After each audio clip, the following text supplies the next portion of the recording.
Hello, everyone. Welcome to Moose Wars Plat Clash. My name is Fleming MBL, and today I am joined here by SIB's own Hoppy with a very energetic dog in the background, might I add. Oh, you can see him in the back. You can see him in the. My apologies for that guy. Look, man, I'm happy to be here. I'm excited. Another Moose Wars tournament. You know, when it comes to Valhalla, Moose Wars hosts some of the best tournaments out there.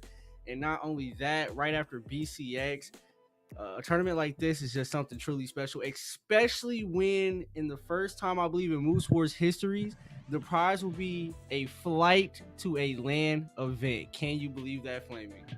Not at all, but I mean, it's happening right now in the Plat Clash. This tournament is going to kind of be that precursor to Plat Fight all the way near Orlando, Florida. That's happening on December 13th through the 15th. So the winner of this gets a free paid-for flight, as well as I believe, a stipend in order to pay for some extra costs during their trip.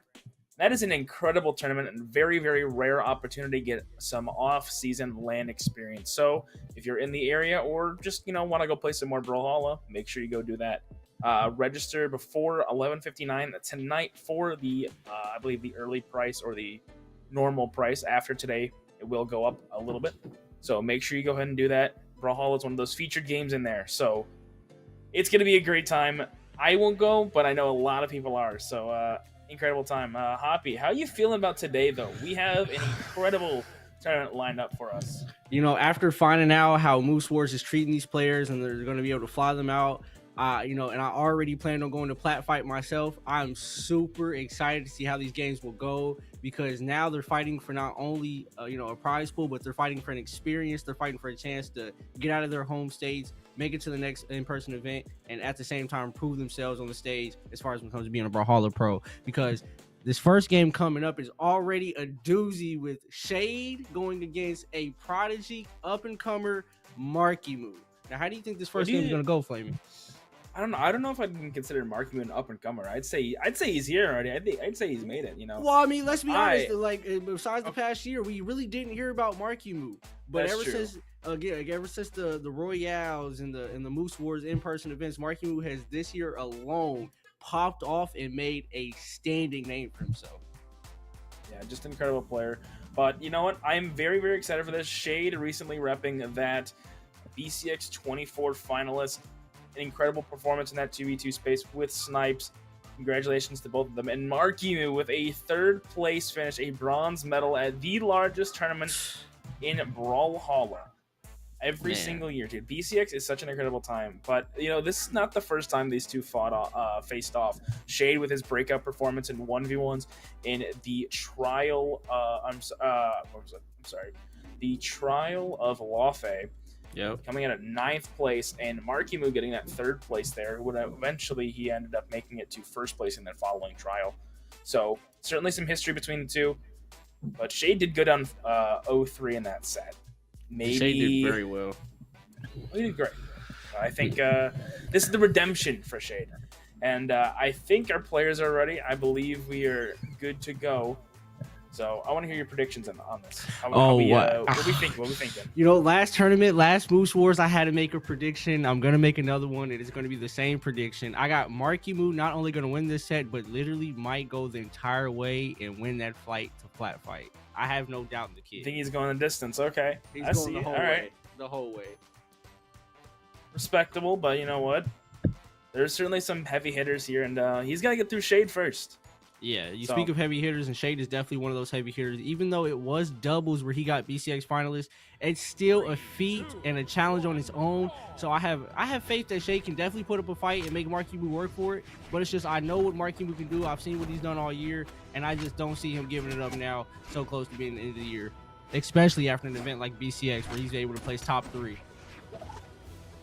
All right, Shade, we're gonna get that gauntlet mirror match. Marckiemoo already pulling off the site, but Shade kind of playing a little bit more on that back foot, neutraling those neutralites. But Marckiemoo starting to go off a lot. Beautiful read with the neutral air ground, but that's gonna get the KO already. Marckiemoo scythe still hot from BCX. Yeah, you were talking about. He's an incredible player, man. Incredible player. You're talking about this mirror gauntlet. Mirror match. I just don't see the gauntlets being the issue here for Shade. That he has to worry about Marckiemoo scythe. That edge control, that edge guard was so clean, so beautiful. Marckiemoo barely took any damage before making a play and making a move like that, taking Shade's first stop. Yeah, I mean, swapping off those gauntlets doesn't want to get too close on account of what can happen with the side neutral air.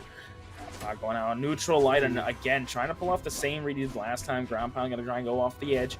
Now on the corner, Shade lifts the neutral sig. Marckiemoo with a nice recovery to open a lot of pressure here onto Shade. Looking for the corner guard. Doesn't get the dodge read that he wanted to. Another neutral light. He is using those so incredibly much. Going to get the scythe off of a prime recovery. Shade looking for the KO, looking possibly for some more damage, but Marckiemoo is on the hunt. He's going for style points at this point. I'm not mad at Marckiemoo at all for going for the style points, but I'd watch out. Shade seems to really be still like getting it together, getting the download of Marckiemoo, even though this is the first set. I believe that if he keeps playing like this, because I saw the way he was playing that unarmed there for a second. I believe if he keeps playing like this and he takes this into the next set, he might actually be able to make this a close game and might be able to get a game off here against Marckiemoo. Even though this one here seems to be in Marckiemoo's favor, him being a 3-1 on the stock. You know what? Sometimes that game one just has to be a little bit rough. You know, you got to learn how to download. You have to learn what you need to download. And right now, beautiful down air for Shade. That's gonna be that first stock gone off of Marckiemoo. However, very big hill to climb as he needs 2 more stocks in order to take game one. But you know, you just need the download here. I mean, winning is always nice, but oh my goodness, there goes Marky. Yeah, there goes Marky.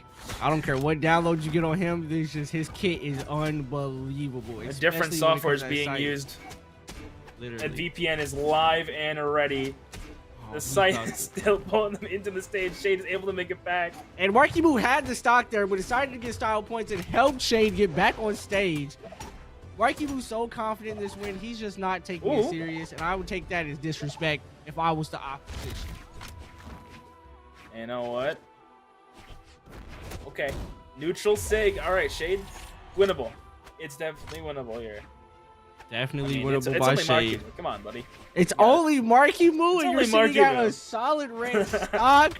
You're talking about a not top 8, not top 5, but a top 3 2024 BCX finalist to someone who plays 49th when they ran singles. No shade. Look at this. He's about to lock in right now.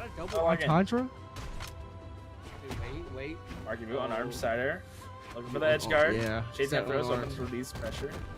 Down air, neutral air. Shade, neutral air again. Down air. Oh my god. Oh my god. Oh my god. Oh my god. Shade packed him up. Marckiemoo down for the count in an unbelievable reverse 3 stock by Shade. Oh my god. So about that, huh? Oh. So it ain't over till it's over.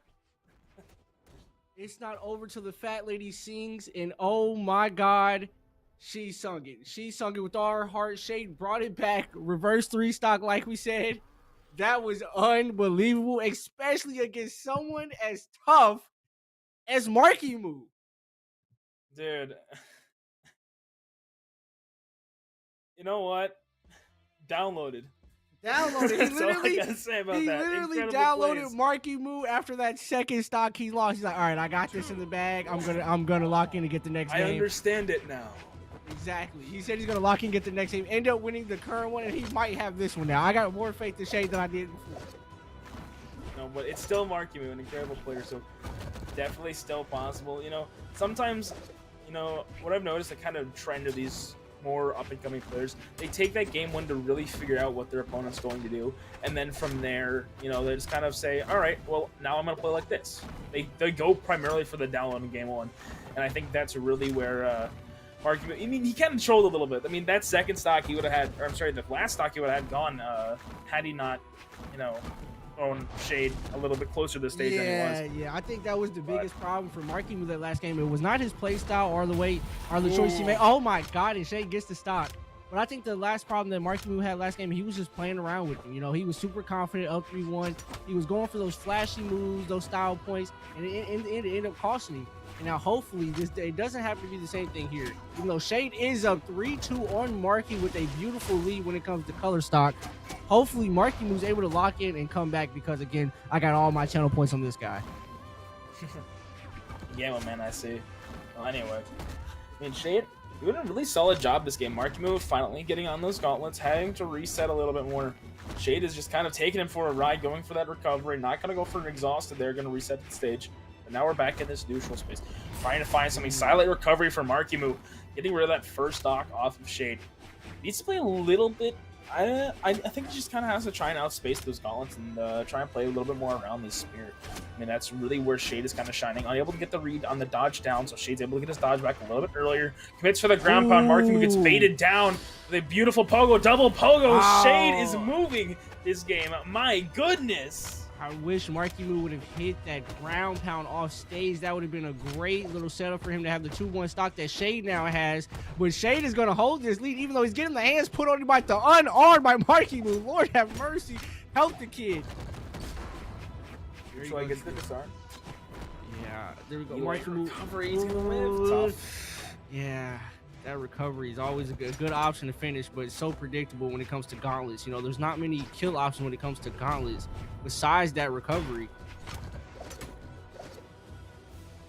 Slowly but surely putting a little bit more extra credit here onto Marckiemoo. Neutralite's not going to get the KO just yet, but another one probably will. Marckiemoo going down for that recovery.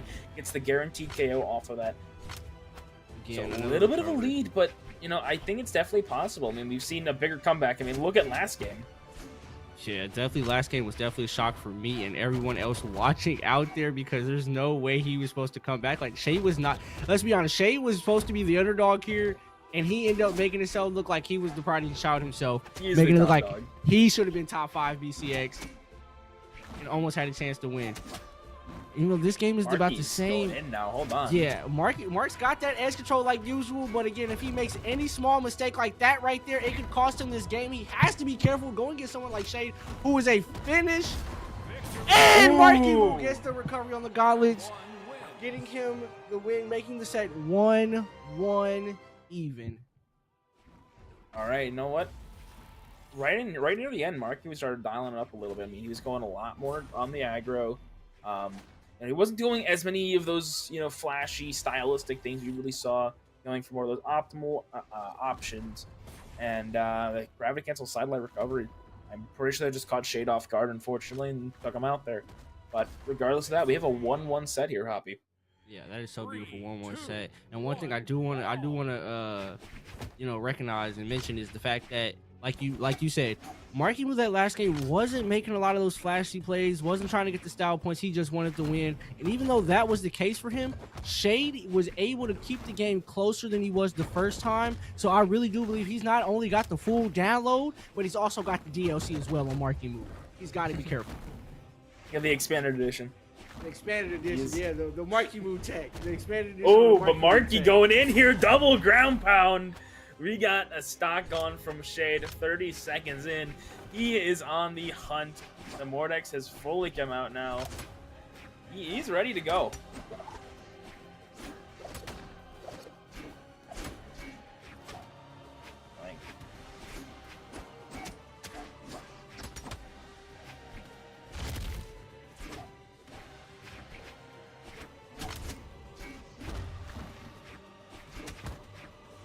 Marckiemoo putting on a lot of damage here. Taking a couple big hits there, neutral. Going to send into the red.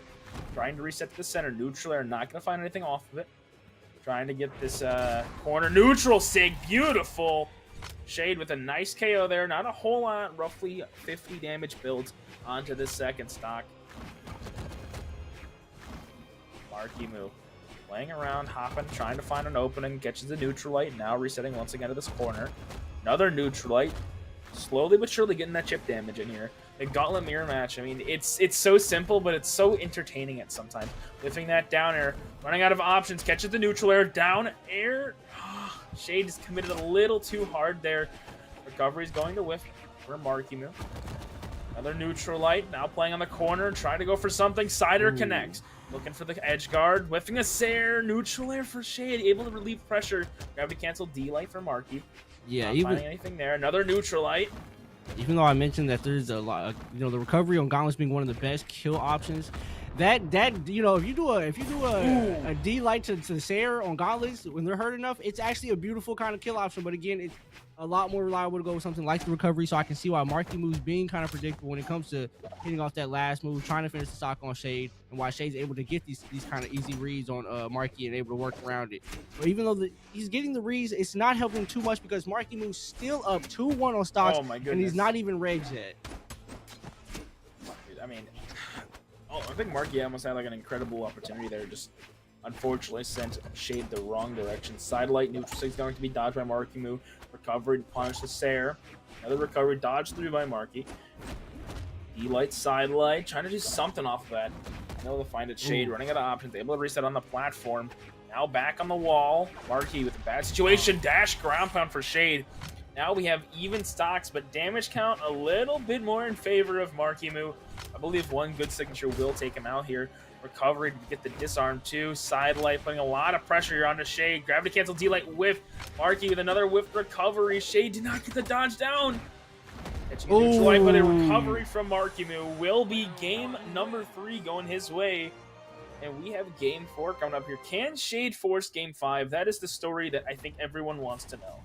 I don't know that game. These recent games, it seems though it's going back and forth between Shade and Marky. And although Marky had a great start with this set, or my fault, Shade had a great start with this set, Marckiemoo is really starting to lock in here, really stay focused, get rid of all the flashy stuff, lock in on the weapon he knows he can control the game with, control the edge with, and it's making it's giving a hard time for Shade out there. I know Shade's out there frustrated. He's at the screen looking. He's trying to figure out what he can do.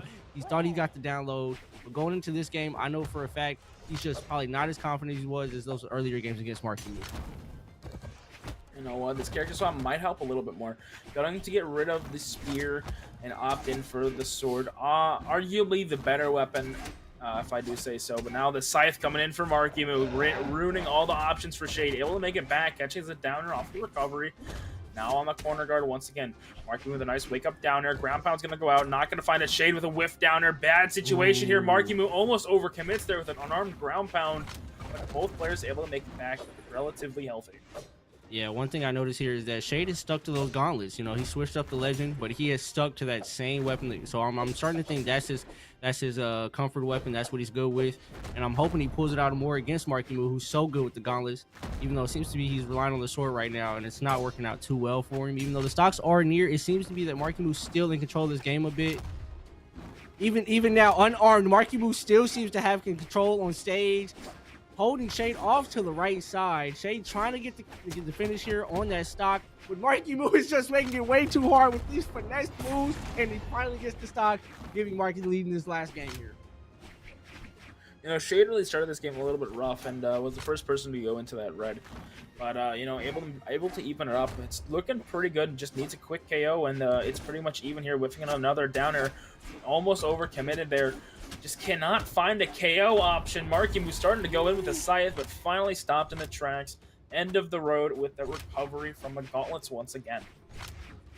Beautiful set there by Marky with those scythe moves. Even though he has to move the gauntlets now, which is okay. You know, he's still going to be able to hold it down and get the win here, I believe. Even now, look how well he's controlling the stage and controlling Shade. Shade only retaliating, really not being able to apply any pressure to Marky. Even now, it seems that Marky this entire game is just Oh no! God, great finish by Marckiemoo with again another sidelight recovery. And that has been used so much. Yeah, I mean, for good reasons. It's a good combo. It's a great, you know, like I said, it's one of the best kill option on gauntlets. But what does that matter when you have a sword in your hand like Shade? Oh my God! Yeah, you got plenty more options, especially off of D-Light on a sword. But that's if he can even find a D-Light and get a little bit more damage. Marckiemoo is sitting pretty comfortably. Neutral air into neutral light. Trying to play on once again in the center stage. Recovery. Marckiemoo is just kind of taking him all around the world. Trying to find a, you know, I like you over here. No, I like you over here. No, you can go over here. That's exactly how Down air. I know that's exactly how Shade feels. And even though he feels like that, he gets to stock off on Marky. Let's see if Marky. Oh, he doesn't even get the weapon. Shay grabs the weapon before he's able to. I don't know. As much as I want to say Marky has this in the bag, we've seen Shade pull this exact move off, and Shay seems to be locked in with the sword now. Yeah, unfortunately, Oh. Marckiemoo with a beautiful neutral. Shade did get the touch though, but Marckiemoo says no, and that is it. Marckiemoo moves on 3-1 into that top 8 position winner's side. Shade will have to go down and fight, I believe, Balloon. Maybe that sounds right. All I'm saying is I better get my channel points because I knew Marky had it in the bag. I did not lose faith after that first game, but I did lose faith after that first game. But Marckiemoo still pulled it out the bag, so I don't even care. All right. Well, you know what? Even after that exhilarating match, we still have plenty more to get into. That was our first set on stream, Hoppy. That was the first one. Yeah, it's always Go ahead. We just have such a star-studded lineup right now, and I'm just so incredibly excited to get into it. Exactly, and this is like right after BCX. These dudes are not washed at all. All these guys are probably in their peak right now. This is literally peak season for them. So having a tournament like this right before a Plat fight, especially when your flight is on the line, your parents don't want to pay that money, you don't want to pay that money, but you're going to show up. Moose Wars tournament is the way to go. Get you a first place, get you a fight in Florida in order to participate in the land like Plat fight against some of these more well-known demons. Marckiemoo, Guichabou. Ooh, okay. Sandstorm Boo. You get what I did there? You get what yeah, I did there? Yeah, that was wrong, but yeah. I tried my best. No, it's all right. I respect it. But anyway, speaking of Guichabou, he's up next, going up against Glue. You should have used Glue there. Oh! But we have a little bit of disparity between medals and a couple other things. But regardless, Glue, I believe, also made it to top 32 in doubles at BCX this year. I have to fact check myself. 17th. Played with, I believe, Sprite. So, incredible player. Congratulations to him. But Guichabou, on the other hand, made it, I believe, into top 32 on 2v2 or 1v1s. Yeah, so 25th in one. So incredible players. Wow, both Cornier finalists. Guichabou plays 25th for one. Yes. That's actually pretty surprising. I'm not gonna lie. Guichabou gives me those same Marckiemoo vibes. Even though Guichabou's been in the scene a lot longer than Marckiemoo, I believe he's had a more known name over time. He's still one of those players that, even though they've been in the scene, they've had a ton of opportunities. They've gotten those top 32s, those top 20s. He always had a hard time breaking those top 10s, those top 18s, top 16s.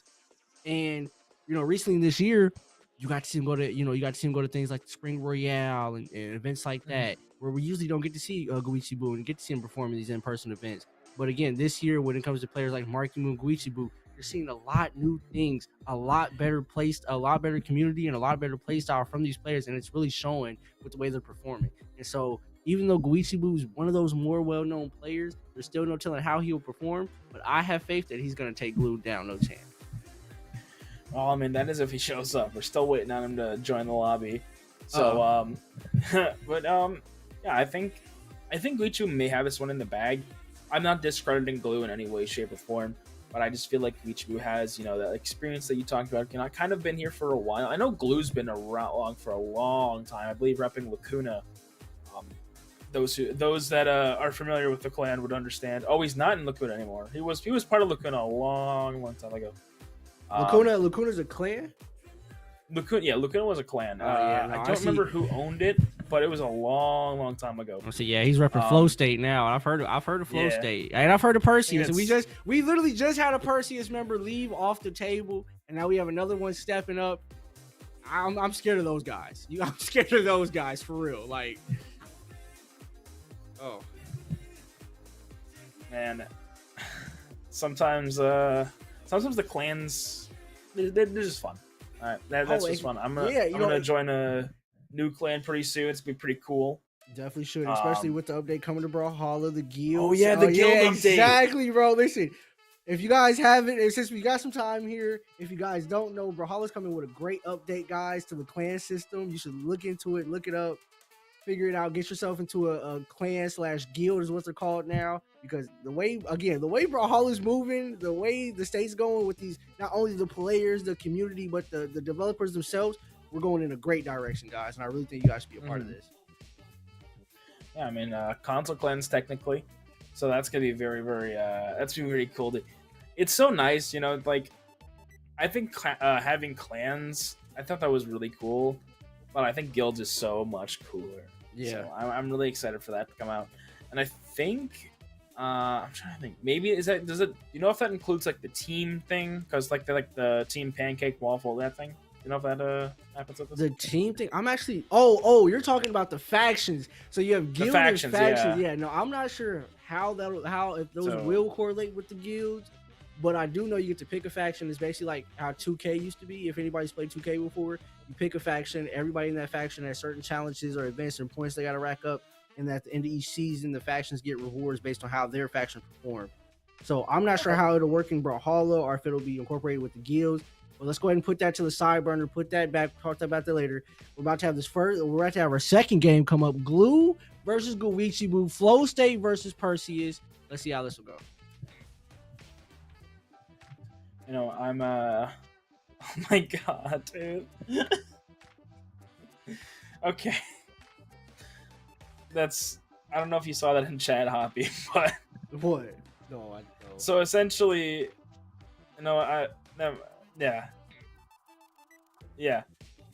Oh man. Yeah. So Guichabou, instead of changing his name on for Steam, he has instead changed his name on StartGG, so they match. But that being said, here we go. We got Big Booty Brandon versus Triple B Perseus. Triple B Perseus. Big Booty Brandon Perseus on the stage. Here we go. Guichabou on the Loki, Blue on the Orion. I am certainly very excited. Guichabou's actually been playing a lot of Asuri recently, so this Loki pick's a little questionable to say the least. Catching a nice dodge in though.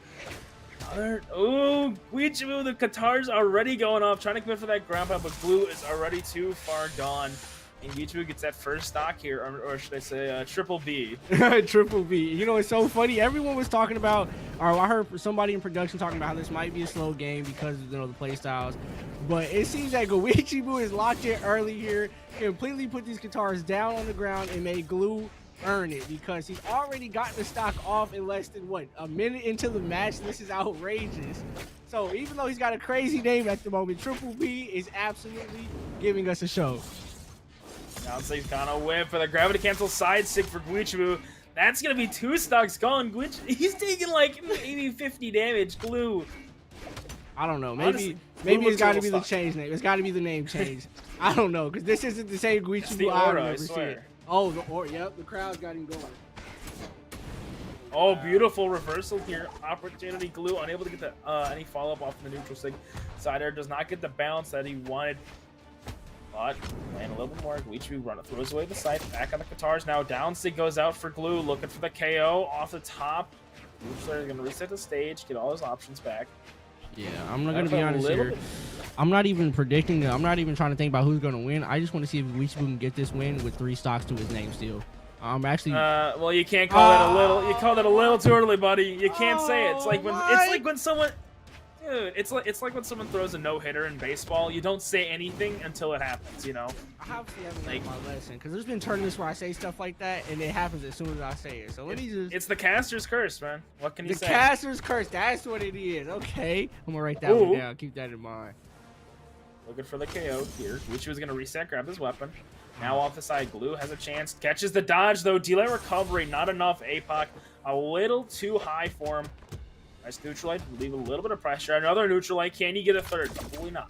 Go ahead and grab the lance. Guichabou now with the mind game. Side stick connects, and that's going to be game number 1. Going to Triple B. To Triple B. Oh my god. I really hope he switches to Limit Fate. I kept sitting there watching him pull out the Qatars, and I was hoping he switched to cannon. Knowing he didn't have a cannon, he had a scythe. So I'm really hoping he pulls out that. He's not gonna pull out the Linfei. He doesn't get the 3 stock at this point. I'm just gonna stop talking. Go ahead, Flame.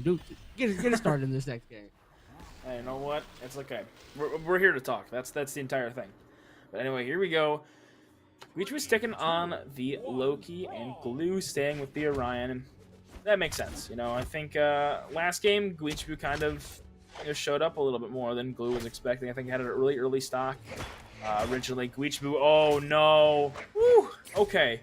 Big opportunity there. Not going to be able to find it just yet. The 2 stuffs out just weren't enough.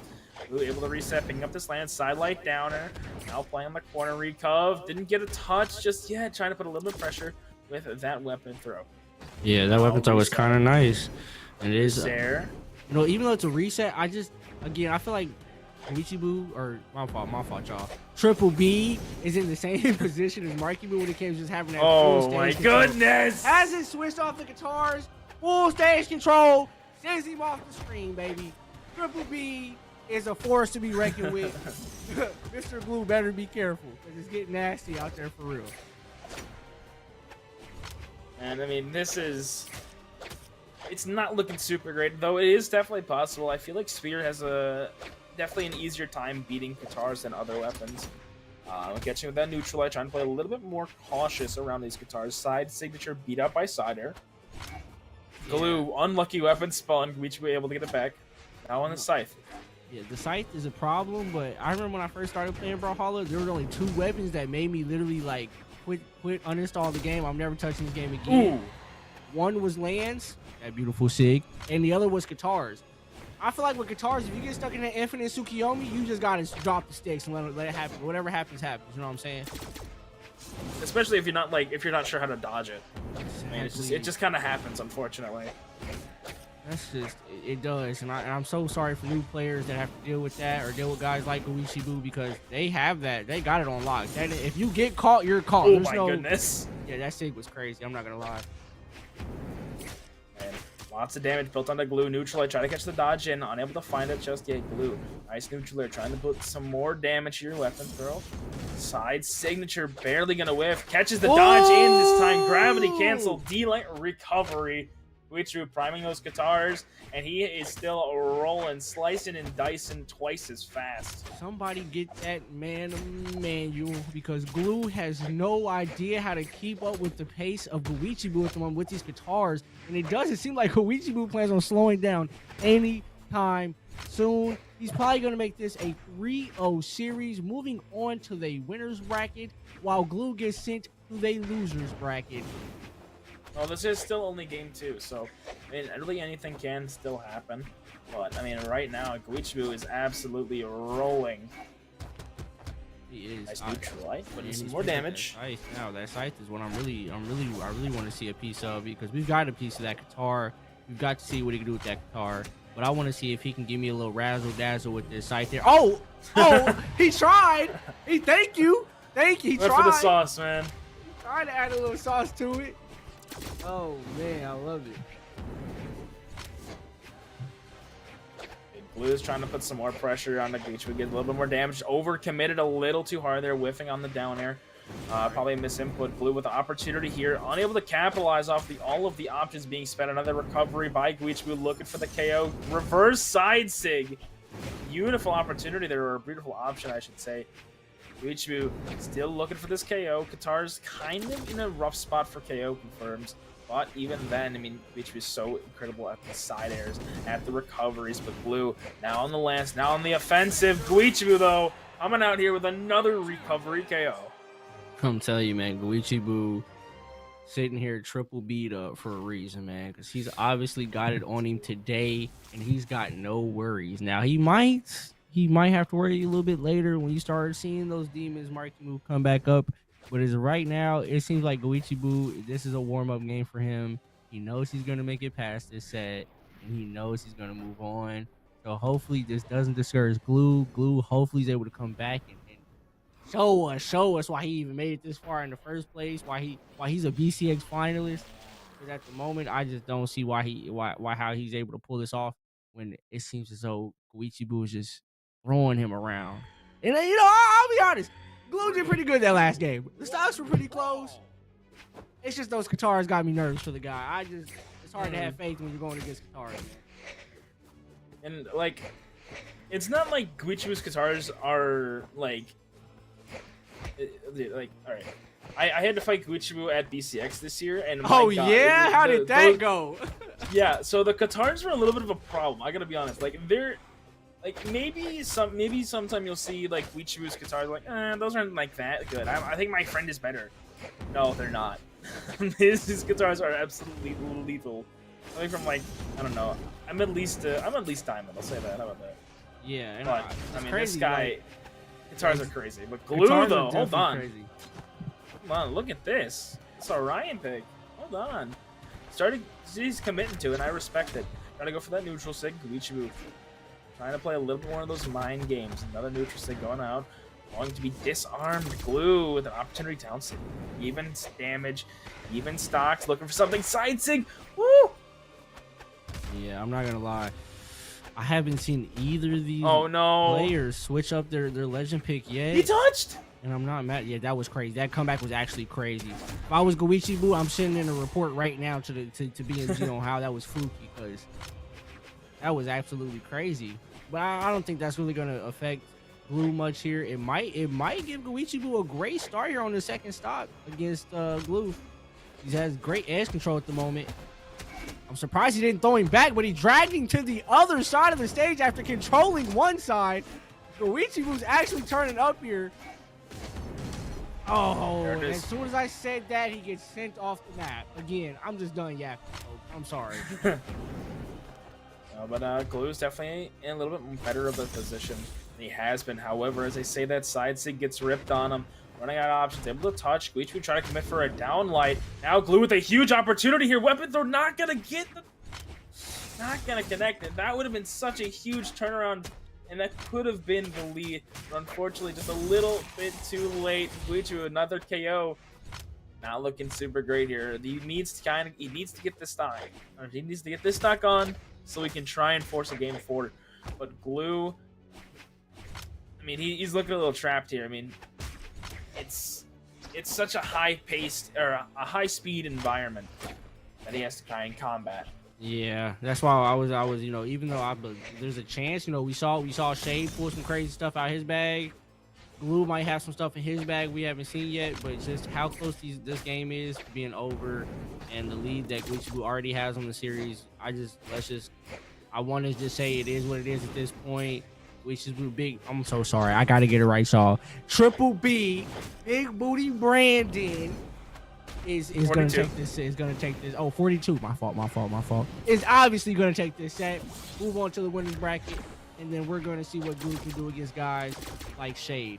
Hey, okay, question: if Shade and Glue were to happen to, bump into each other, oh my God! Oh my wait, no, the self-sabotage. If he would have been able to finish that, that would have been nice. I ain't gonna lie. There we go. Okay. Blue's still technically in this game. It's not over until it's over.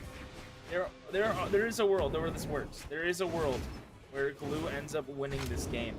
But can he do it? Silet's going to throw him off stage. Guichabou exhausted recovery is going out. Not going to commit for a punish there. Side sig will be that final nail. And Guichabou is going to be moving on to the next round. Yeah, that was so crazy. I'm looking at these stats, and although it seemed like a close game when it comes to the stocks, Guichabou did 635 damage, and I'm pretty sure like 85% of that was guitars, against Glue's 422 damage. Almost it is a 200 plus damage deficit. Like, these games seem close, but you can understand that man Guichabou, Triple B, Big Booty, is the Brandon's had complete control of that game the entire time. You know what? Sometimes it's just tough. It happens like that. But you know what? You just gotta live with it sometimes. But good job of both players there. We have our next set coming up here. We have Meow versus Monihalla.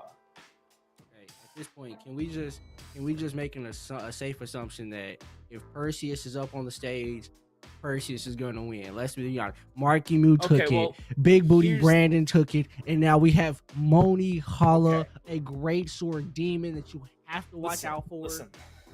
Okay, What? normally I don't would think agree with that. I don't think there's nothing you can no. tell me that'll change my mind about Perseus. Let me tell you this though.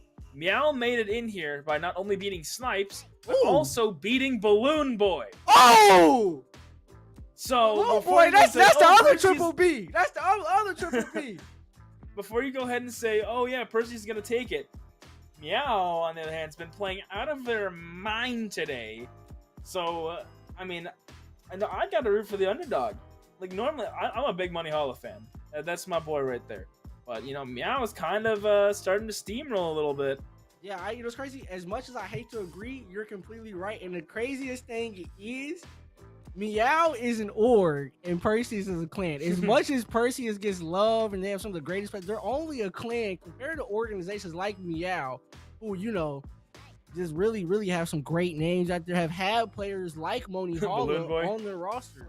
Yeah, exactly. Balloon Boy, Monihalla have great. Guichabou. Yep, Guichabou at one point was also Actually, Meow. wait. I'm realizing now, Marckiemoo. Wait, so you're telling me they're all in the same clan? No. Bunny are all in Meow. No, that can't be real. Okay. No, guys. Someone get Meow and I Meow. know, you gotta watch out for it. Let me So wait, it's basically just Meow running this entire tournament. Possibly, could be. I mean, we got to see how Meow does it. Well, technically, it would be if Meow wins, then Meow. Anyway. Okay. Okay, guys, let's go. I gotta take Marckiemoo off my chances of being first place because I just can't have Meow running the whole tournament. So I need somebody to take out these Meow folks. Okay. I mean, you know what? Happy for you. Don't know if that's gonna happen. But anyway, what is happening? Meow versus Monihalla. Monihalla repping that signature Mugi pick that he's been working with so incredibly much. So proud of the kid. The prodigy is still going, and he's still improving. Throwing away the X instantaneously. Here we go. Gainer 1, Small World's End. You know what's crazy? Mugi's one of those newer legends that have come to Brawlhalla, and as much as I hated Great Sword not too long ago because of how cheesy I thought it was, the weapon does take skills. And Mugi has to be probably the funnest legend Brawlhalla has brought to the game in such a long time. Like, his Sig kit, his weapon choice, his stats are just so fun, bro. And when you see players like Monihalla pick up a legend like this, you know it's going to be a spectacle and you know it's going to be fun to watch. Even though he's sitting at red, 3 stock or orange, he's still playing that edge game like he's in control of this set. Nice delights there. So what's great about Monihalla, the way he plays Greatsword, he tries to force his opponent into the pocket, trying to get something going there. Down air, neutral air, not enough to KO just yet on this map, but another neutral air or recovery is probably gonna be it. Lifting on that down 6, side light bridge into neutral finisher for Monihalla. That's to be the first stock gone off of Meow, but now going to be on the bow. Down Sig gets ripped by Monihalla. Oh no, actually not going to be on the bow. Only going to prime the spear, so okay. I'm actually not mad at that. When I'm playing Brawlhalla and I get a little bit scared, nervous, or I feel like I'm losing the fight, if the spear is in my weapon choices, then spear is the weapon I'm going to. It's super reliable, gives you nice range, and there's also a few nice neutral moves that you can do without setting yourself up to get punished. So I'm pretty sure that's what, you know, Monihalla's opponent is doing at the moment right now, is trying to avoid getting punished by those. Because again, Mugi has some of the craziest stats offensively and defensively. So you have to be careful on which moves you let those right there. Jesus Christ. Yeah, you really have to look out for those signatures, especially that side sig. Such a huge hitbox and very, very little startup and end lag. So, I mean, beautiful dodge there. Finally getting something going here. But needs to build a lot more damage. Neutral finisher's gonna whiff.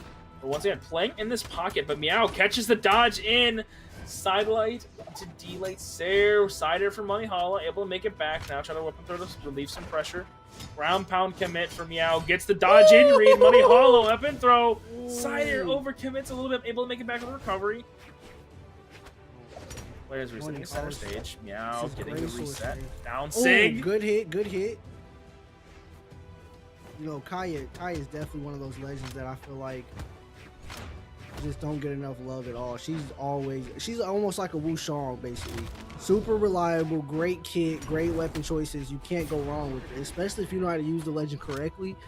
You just, again, great pick. Those SIGs are outstanding. But when you have newer legends like Imugi with SIGs that don't even seem like they're from this game, Loki, Teska, Imugi, it becomes a challenge trying to pick those reliable picks like Kaya. But again, if you're used to it and you know how to play that legend, I'd stick to it.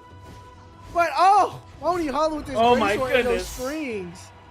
Jesus. Oh my Beautiful God. gravity cancel delight. Those instant finishers are absolutely crazy, and they're so underutilized as well. One of those things I feel like a couple Great Sword players really just don't utilize, and it's unfortunate to say the least. But anyway, we have Monihalla restarting Brawl, so I think this is certainly a set. Meow did a lot better than I thought they would, though.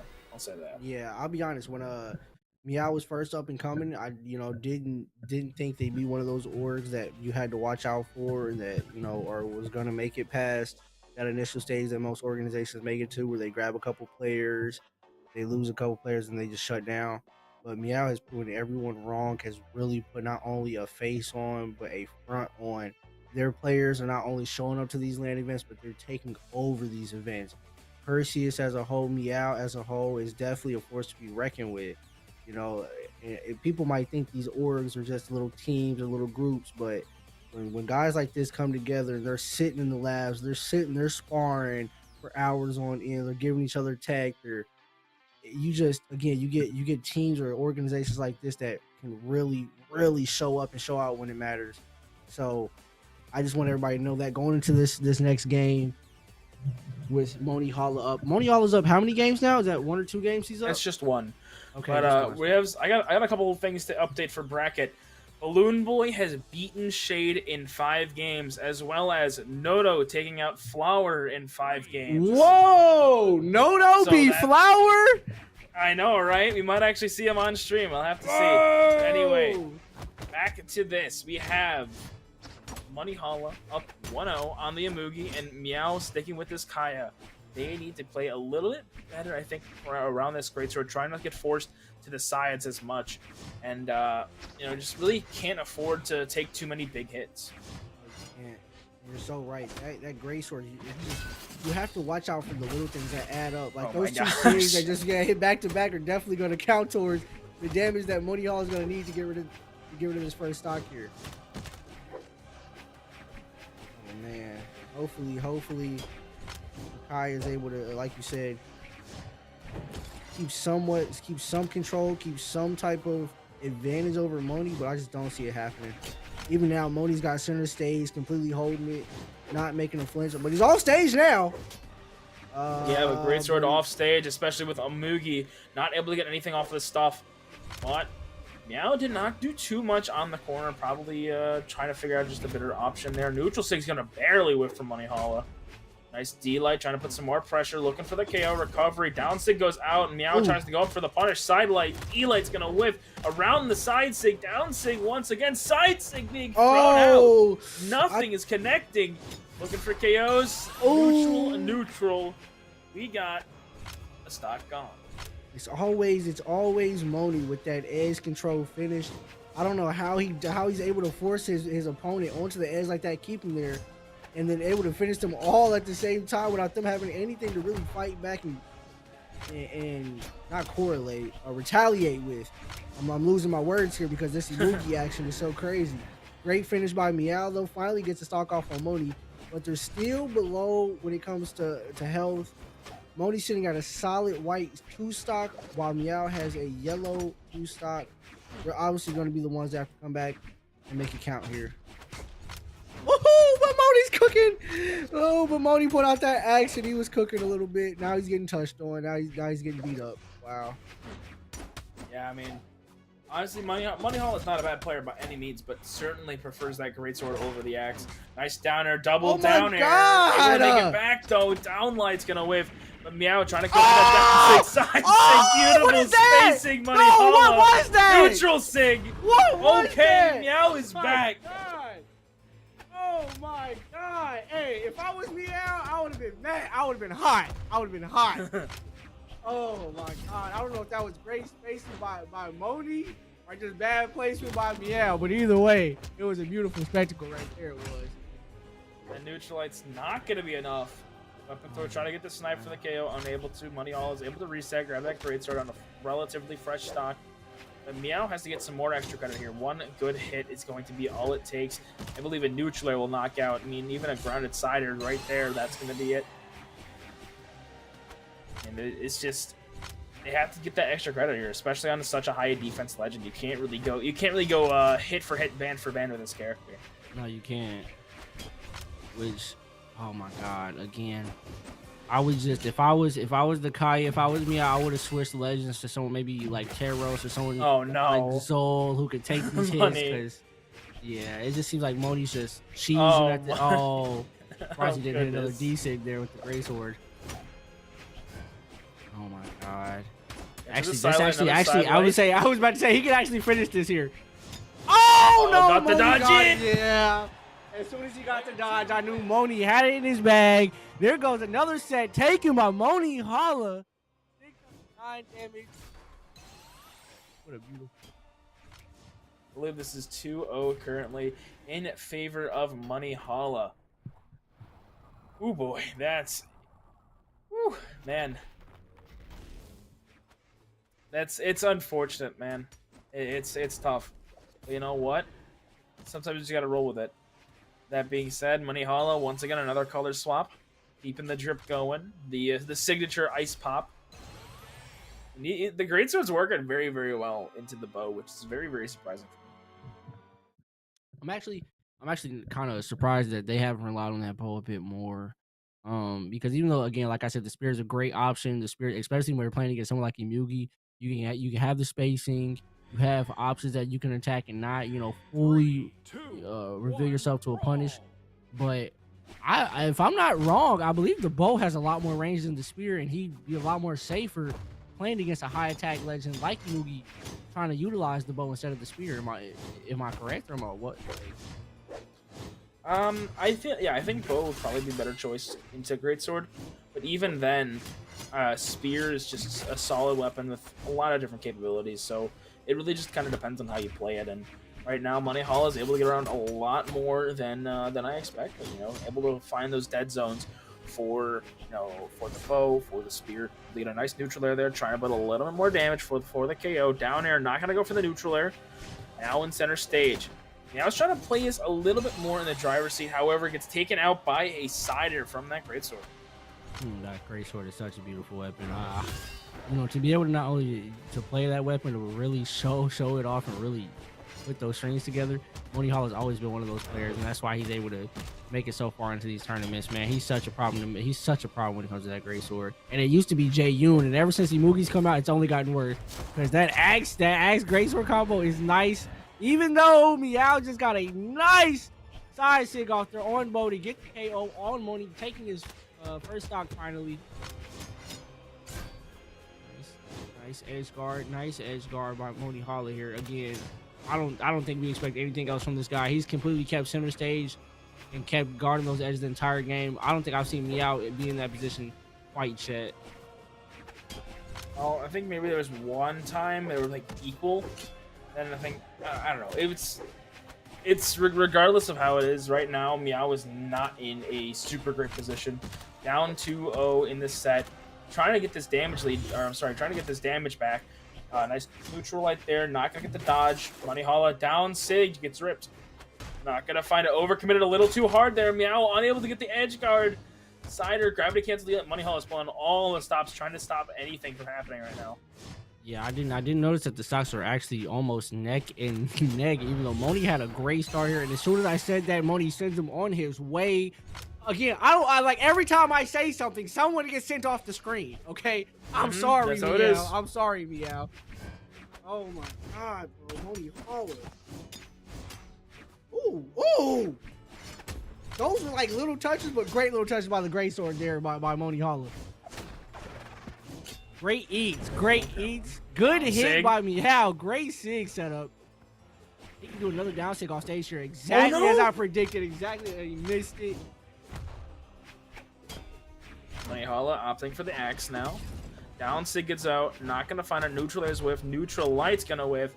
Monihalla, deep red, able to return to stage. Meow still looking for this second KO. Side light, not going to follow anything up.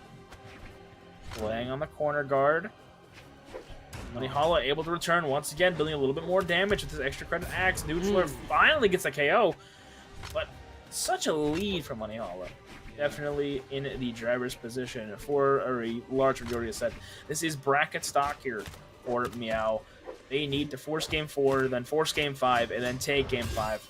But Monihalla, side Sig, looking for the possible finisher here. Side Sig alone can take it. Take that side. There it goes. 2 side Sigs back to back by Monihalla with Imugi on the Great Sword. Gets him the set, making it a 3-0 series. I know Meow's hurt after that one. Tough. Wait, which Meow? Which Meow? Are we talking the player or the Ord?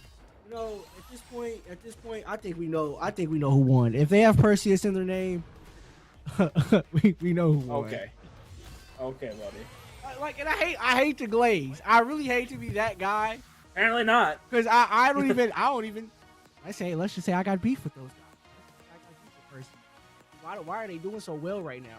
Why are they doing so good? I've seen Flow State in here. I've seen Hypnotic in here. Yeah, it seems like Perseus is the only one that's really stepping up, giving you some problems. Okay, and it's crazy because I even put one of the guys as who's gonna win the whole thing. Marckiemoo. I forgot Marckiemoo was Meow and Perseus. But, let's worry about this next game coming up. Hopefully it's not a Perseus member. Who's up next, Flaming? We have Bunny versus Draggy. Ooh, okay. So I got Bunny on this one. Oh, okay. You're not even gonna let me talk about Draggy. You got it. Go ahead. You got it. Draggy is a very lesser known player. Definitely popped off in the 2 space. But incredible. I believe came up on the Gauntlets or the Val, but certainly has been playing a mean cannon recently, playing the Soul quite a bit. Went to Game 5 with Luna at VCX and Game 5 with Wes at VCX. So an incredible player. The cannon is crazy, and I'm very, very excited to see how that goes today. And we have Bunny with an interesting name here today, and we don't actually have a Perseus member this time. We have Bread Mafia and Flow State. Okay, this is actually going to be interesting. Actually, kind of spicy, especially with Draggy taking West to the Game 5. I didn't even know he was like West, Vim Tequila. Oh yeah, he's like that. Yeah, those guys are something to be worried about. So the fact that you're able to not only get a game off of them, but take them to a Game 5 is absolutely actually astonishing to me. So, as much as I know Bunny personally, I've got to stay with Bunny at an event, at a land event. Got to play with him. Got to really interact with him. Sorry if I'm misgendering or mispronouncing anything. I'm not 100% sure. Don't want to disrespect anyone, but again, I've got to see them in person. Got to hang out with them. I know how they are as a player. I know they can, when they're locked in, focus, no distractions. Even with the few distractions, they're a top tier player to worry about. So again, even though Draggy is able to take these bigger players to Game 5, my money's still on Bunny. No, I can respect that. I mean, she's been playing very, very well. I believe BCX, BCX 17th in ones, an incredible performance going out from them, and Draggy with a 65th after like I said, taking quite a few Game 5s. So 3-1, there was a Game 5, then Game 5, then Game 5, then 3-1, then Game 5. So a very, very long bracket run for them. But here, I'm excited to see, what we're gonna get. We're gonna get that Axe Mirror match already. We have the Zol and the Rayman already locked in at this moment in time.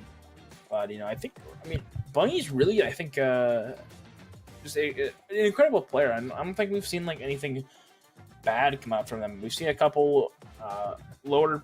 I say lower, but we haven't seen any podiums just yet. We've seen a 4th, another 4th, the 17th, 9th. Let's see.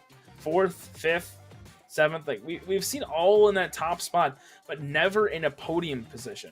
Yeah, I think that's something they're gonna try and fiend for in this next esports here. Yeah, nah, again, I didn't even know about Dragon. It's probably because they haven't made podium yet. So if they're able to pull this off, or imagine if Draggy wins this tournament, goes out to get to fight the Plat fight, and then really pops off. But again, like you said, next year might be his year. He might pop off. You have names like Marckiemoo who have done things like this, who have come out of the woodwork, completely surprised everyone. And then as soon as they get a piece of traction or a little bit of traction, they just take off. So Draggy could be one of those people, and this could be a moment for him to prove that. So we got Draggy versus Bunny.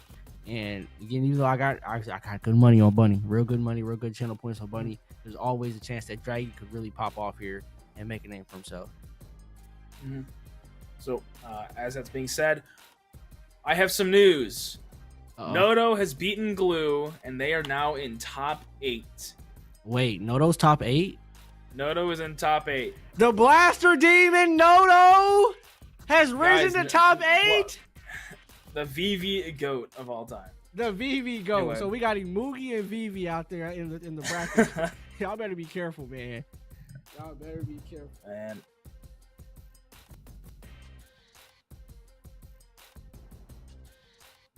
So crazy.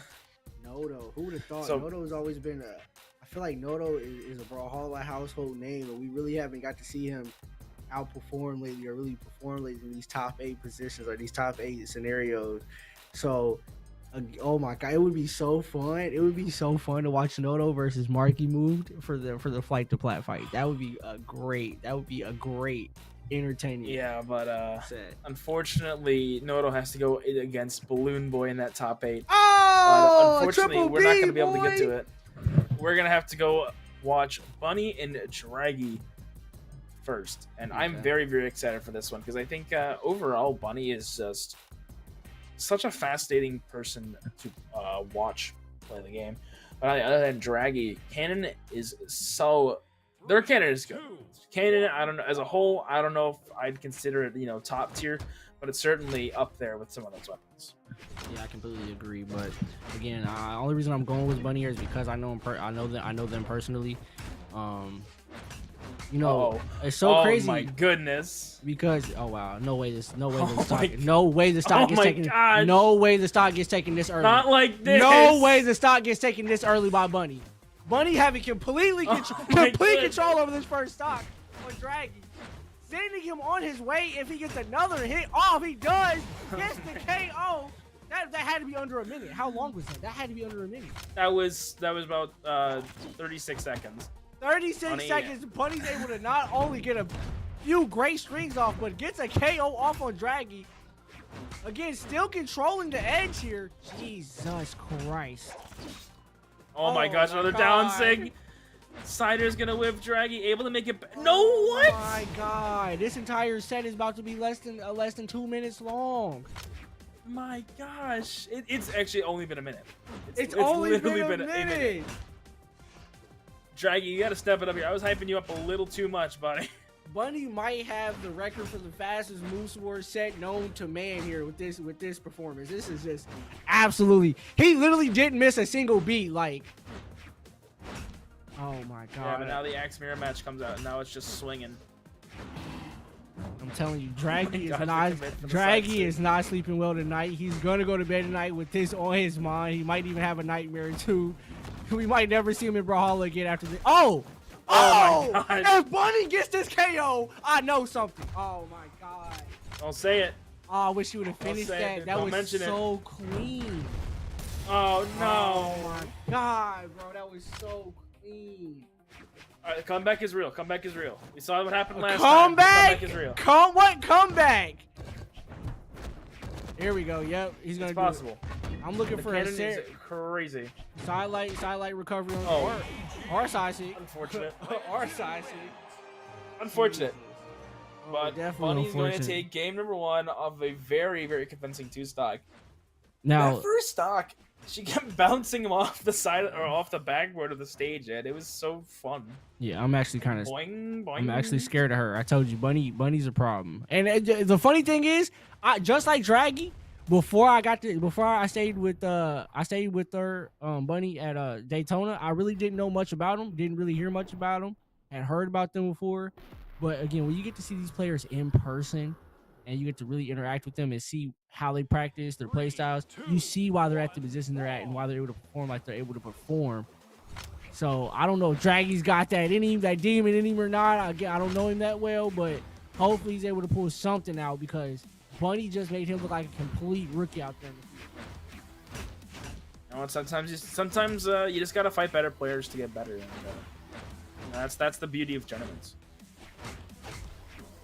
So Bunny already putting on a lot of damage, whiffing on the down air. Draggy starting to do their own little bits of damage here and there, whiffing on a nice neutral air. Nice punish on the gravity cancel, but a nice wake up down air, side air, trying to put some more pressure. Weapon throw. Draggy running out of options, able to make it back. Now with a ground pound of their own, we have a set. Here we go. Draggy in the lead.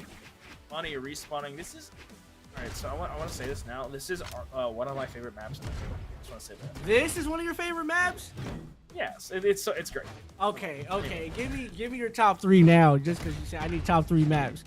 Oh wait, actually, hold on. Wait, yeah, forget the maps. Oh my goodness, Draggy's trying to get a stock here.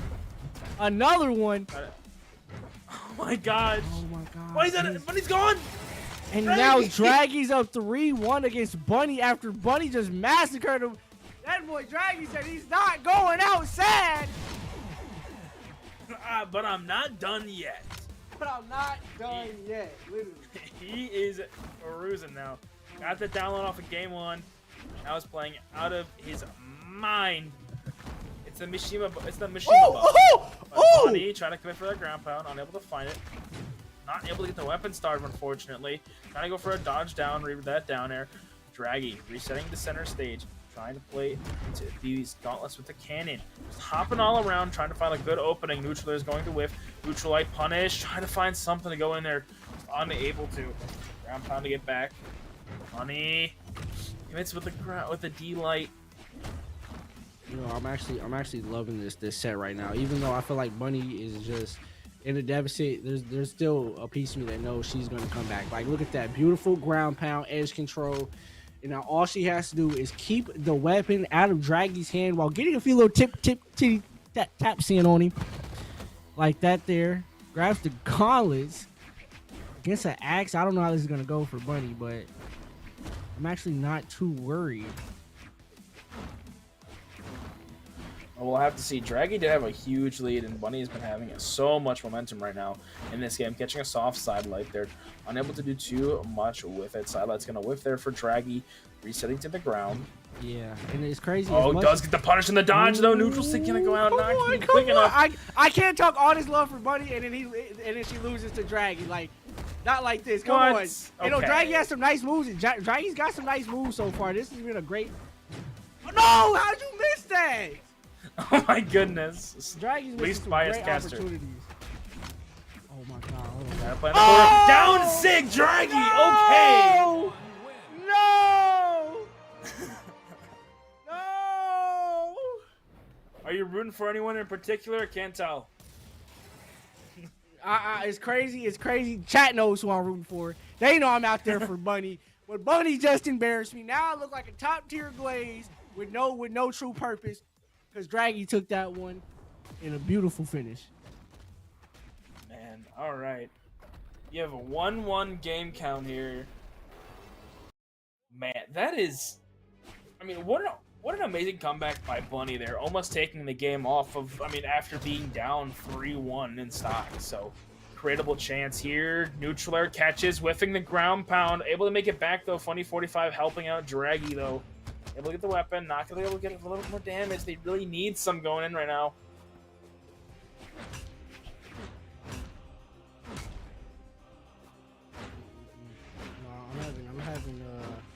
I'm having flashbacks to that first game here, the way Bunny just took that first stock off of Draggy. You know, this doesn't look like the same Draggy last game that was just completely running the stage with Bunny. Bunny's locked in. Now she understands. Got to download. He's gonna take this game, no effort, I see. Bunny. Yeah. Oh. Oh. No. Oh no! Why would you give up a stock like that, Draggy? Somebody needs to contact him on Discord and let him know. He can't be doing that. Why'd you do that, bro? Come on. Oh my god. Actually, hold on, wait. That axe just came out. Hold on. He might cook here. Good eats, good hits. Neutralite, ground pound. Not gonna find anything.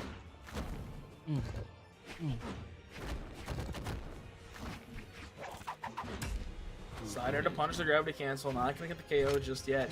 Money able to make it back to stage, really using the weapon throw for relief. Draggy hopping around, still trying to find an option. Weapon throw's not gonna connect there.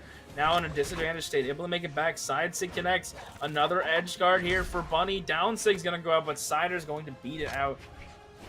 It is still a very, very high lead for Bunny. Can they keep it up? No, they cannot. That stock is gone. Down air finally finds that first KO, but Draggy. Whoa, Bunny, no. Bunny, lock in, Bunny, lock in, Bunny. Can't go out like You're that. playing a set, so Can't go out like that. You say still. Hey, all I know is if Bunny side steal, Draggy got off that free hit. Like, let's go. What a call out. I want to call out, baby. Red Mafia 5,000 on him. Red Mafia 5,000. Puberty girl star out here making Draggy look like a rookie. Wait. That's not over. That's not over, is it? It's one more left, right? No. It's 1-1. It's 1-1. So now it's 2-1. It's 2-1. 2-1 for. All Bunny right, ladies and gentlemen, can you believe it? Bunny up 2-1 against Draggy. Red Mafia versus Flow State. I gotta be honest with you. I still got my money on Bunny. What did you say? I can't hear you. I think Bunny's gonna take it all the way. I got my money on Bunny. All right. Certainly possible. But Draggy's going to make the swap over to the Sakura, the Lin Fei crossover. We're still waiting on Bunny to lock in. Yeah, I know, right? It's crazy. But with that being said, well, while we wait for our... Oh, never mind. Locked in. Cool. So I'll say it after that. Here we go. Game number 4. Draggy is down. Drop my mic. Can you see me drop my mic? Stop doing that. You kind of need that, buddy. I'm sorry, bro. It's just look. I got this beautiful mic stand, but it's heavy up top, man. Like Big Booty Brandon. It's a little heavy in the back. Okay, buddy. Hey, they're not gonna let me commentate again after this, man. Because what is going on today, bro? Oh, no idea. But anyway, regardless of that, God. Here we go. Game number 4. I think Bunny's definitely had a lot of momentum going into this game, taking game 3 relatively easily. The character swap from Draggy, though, Katars are kind of like a menace recently. Very, very fast, especially on this Lin Fei, but can Bunny keep it up? Or will Draggy force game 5?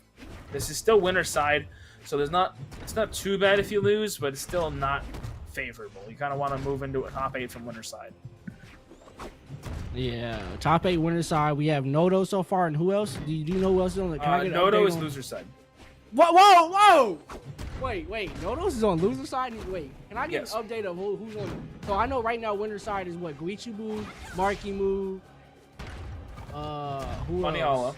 Monihalla. God, bro. Literally all Perseus on winner side right now. All Perseus on winner side right now. Okay, then what else do we have? And then winner of this set, but Bunny in the lead already. 3 stocks to 2. Trying to bring this a little bit more into their favor, getting a little bit more extra credit. But Draggy just can't find a KO here. Now on the Katars, going to have a little bit more of a difficult time finding that KO. I mean, nice neutral light there. It's down air. D-light's just not going to go into anything. Yeah, Draggy slowly but surely. I'm kind of actually surprised that Draggy switched to the Lin Fei, even though she is faster, has better dexterity, especially if you're able to change the stance. She could be a better option, be more viable, but again, Lin Fei versus someone like Rayman with the axe and the god, it's just not a smart decision. I probably would have stuck with the Zul. And even though it seems to, they're getting some hits in, they're just not doing as well as they were with the Zul. So I'm thinking the legend pick was probably a bad choice. We'll find out in the end here when the series is over, but so far, it's just maybe the cannon wasn't maybe the Lin Fei cannon wasn't the best option. Yeah, no, I don't think so either. Already going down 2 stocks to 1. This could be the end of the winner's side run for Draggy. Now has an opportunity though. This guitar's going off. but Bunny is able to make it back relatively easily. Still going in.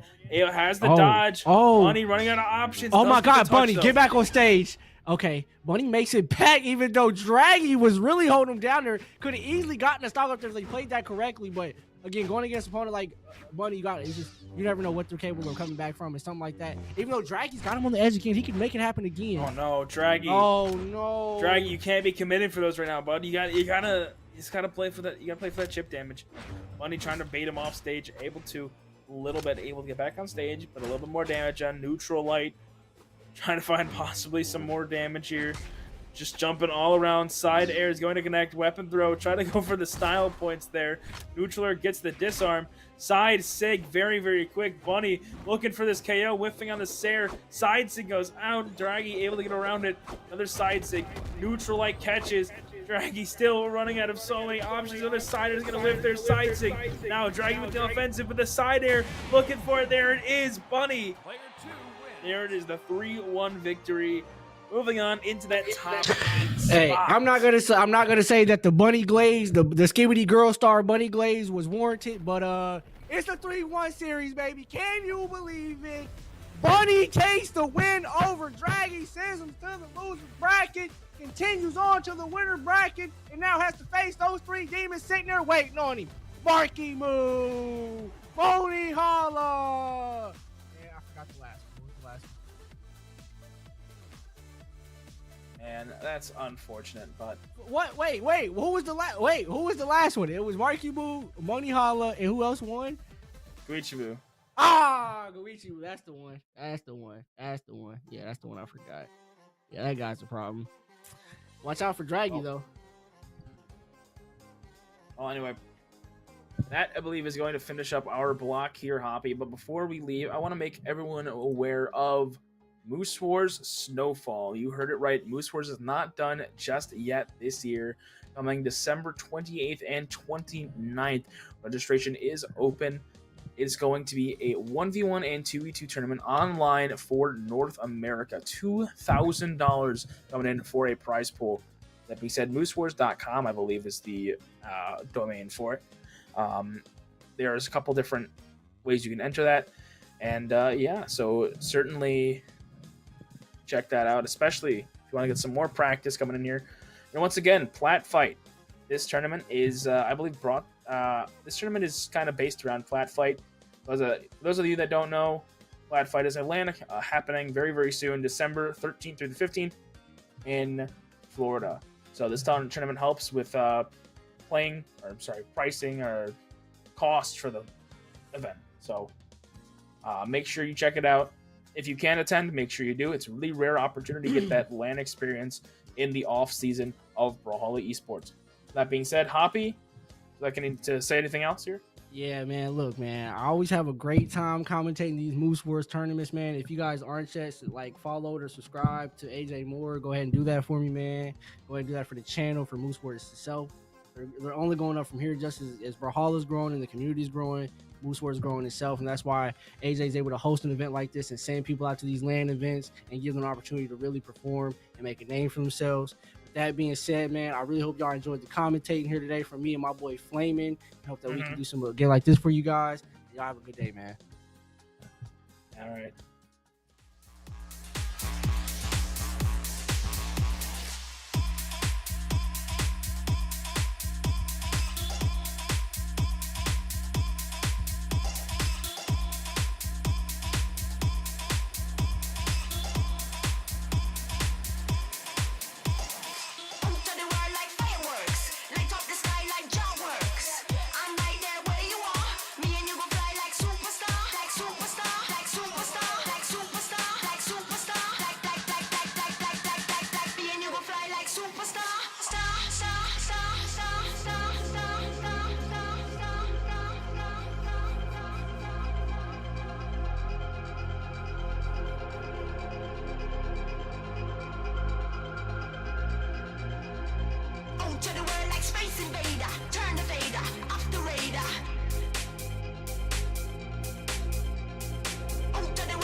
Yo, what's up, Moose Wars? My name is Clown, and I'm here with that Gary.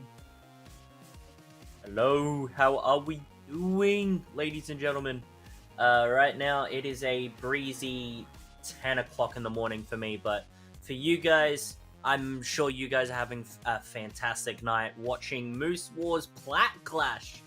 Right now, we are in our top 8, and we have our winners semi-final to begin this little block. And we have Marckiemoo against Big Booty Brandon. Yes. This is my favorite time of year. This is my favorite season, and I don't mean the holidays. I mean off-season, because this is the time for testing new things. And one of the things I forgot about is rebranding. And this is my favorite rebrand of the new season, if I might say. I'm already calling it. Big Booty Brandon, formerly known as Guichabou, out here taking names, taking stocks. And hopefully he gets on the podium this year. He's been doing really, really well these past couple years, and I'm excited. Yeah, we'll see how these guys fare up. I believe that looking at prostats.brawlhalla.com, you guys can see that these two players in specifically have only actually played against each other twice in tournament. The most recent one was a Galaxy Cup in that is April, where Guichabou won 3-1. But these guys haven't played that much against each other. But Marckiemoo has been really extraordinary when it comes to the season that's just come. You know, he won the Autumn Royale. He got into top 8 BCX. I believe he got third. Yes, at that is BCX correct. in 1v1s. So Yes. he is doing exceptionally well. A lot of people, from what I understand, are calling him like the next best thing for North American Brawlhalla. And then 100%. Guichabou as well. He's been in the scene for quite some time. You know, the Lin Fei specialist. He has played Lin Fei in tournament, or at least on a stream, a total of 313 times. That is an insane amount. The God. next most played character in the tournament is a Suri with 21. That is a 100 more, 100 plus more with Lin Fei than he's played with any other character. So I'm excited to see some Lin Fei cinema against what you would presumably believe to be Marckiemoo's Mordex. Yeah, well, I'm excited to see Lin Fei too, but again, going back to the point that it is off-season, Guichabou today has been playing Loki, so we might not even see any Lin Fei today. It's that time for that testing against everybody, and who better to test against than the person in NA who did the best this year and got third at BCX. He's going to go against Marckiemoo's Mordex. Very much, I agree with most of the people out there saying this is the future of Brawlhalla out here. He's very young, about like 14 or 15 years old. And he's doing amazing, so let's get right into this match. Yeah, we're getting into game number 1 here. Big Booty Brandon on that Loki, which I honestly believe is a top tier character that nobody is playing. 100%. You know. I think the only person I've been seeing playing Loki was Wrench. And he really wasn't placing in any of these tournaments. I haven't seen any other big names touch Loki very much. And it's very surprising considering that Scythe on its own is doing really, really well. And Katars, I think it's the Katars that probably hold Loki back. Well, ooh! That is a 25-second stock from Marckiemoo. Scythe players, and just Scythe in general, have a habit of taking maybe one too many risks. We saw it there. Big Booty Brandon tried to go for some off-stage shenanigans. Didn't quite work out well for him, but now he's on the Katars, probably his more favored weapon. Marckiemoo trying to go for the ground pound there, but he does get that down air and another one. Will he get another one? Nope, he tries to go for the ground pound, but Katar's quick recovery manages to get him back up. But hang on. Neutral air. Oh, nice neutral air there from Big Booty Brandon. Another one. He's trying to chase him down. Doesn't quite work out for him there. This is looking Ooh, nice really... dodge catch there. Okay, there we go. He's finally getting Marckiemoo to the orange. Still not good enough. Loki's 6 are also very weak. It takes quite a lot to take out these stocks. It doesn't look like he's doing that well off stage, which is very tough for the stock to be side in. signature there. Marckiemoo not able to punish. Tries to go for the weapon throw. Ooh. Oh, what a GC downline into the ground pound from Marckiemoo. That ground pound had enough of an angle to send Big Booty Brandon off the side and making sure that it didn't connect onto the stage, and it KO'd. Yeah, that was Incredible. perfect. In boxing, that'd be equivalent to like the perfect knockout punch and the perfect timing for it. Beautiful. But right now, Marckiemoo just carrying the momentum, and Guichabou hasn't taken a single stock yet. Still already in the orange on his final stock, while Marckiemoo's in the deep red, not really caring, applying tons of pressure into Guichabou right now. Oh, throwing out these signatures a little nice while. Weapon throw and gets the reverse recovery there from Big Booty Brandon. He's staying on the scythe for now, which is an interesting choice.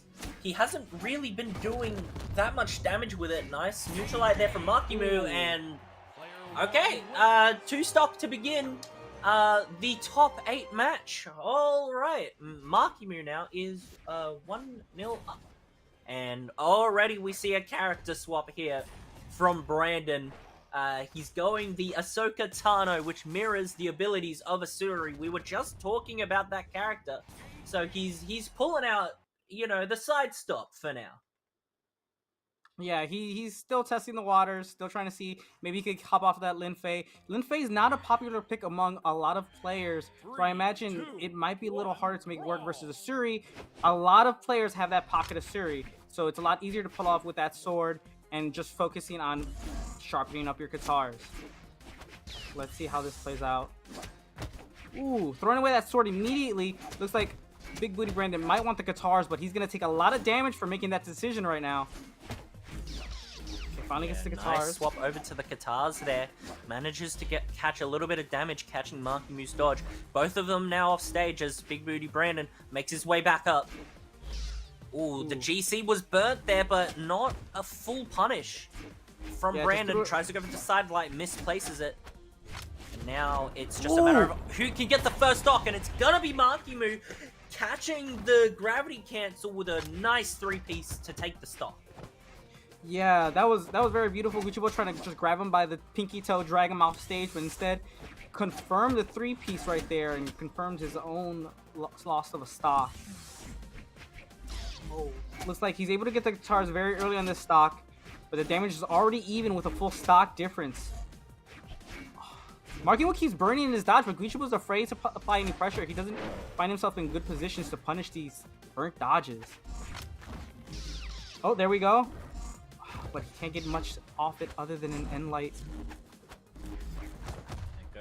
Ooh, nice GC downlight into the recovery there from Marckiemoo, catching nice. Brandon's recovery. Oh, what? There we go. Some Qatar sorcery here from Big Booty Brandon.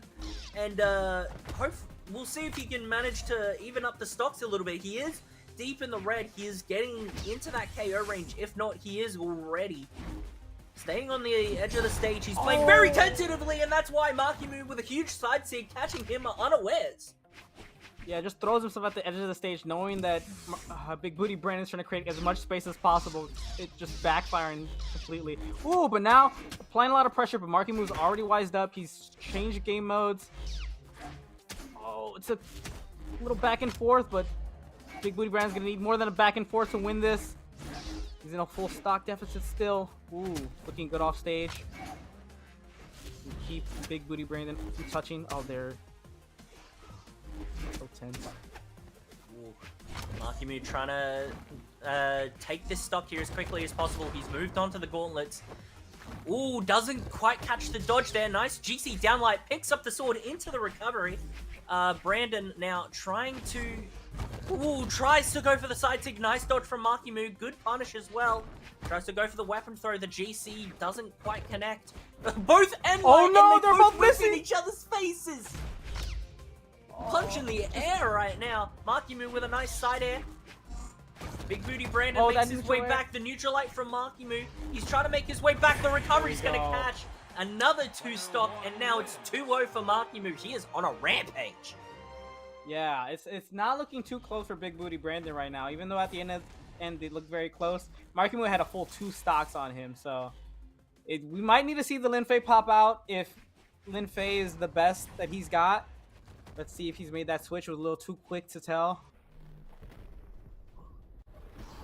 Yep, Gonna go to Small Fortress of Lions here. He's back on the Linfei, so he's locking in. He means business. He wants to stop the 3-0 from happening, ladies and gentlemen. In fact, he will have to do a reverse reset in order to guarantee himself top 3 in this tournament. Oh, let's hope he can lock in here. They're both able to get the weapons of their choice. This is good. Nice weapon throw from Marckiemoo.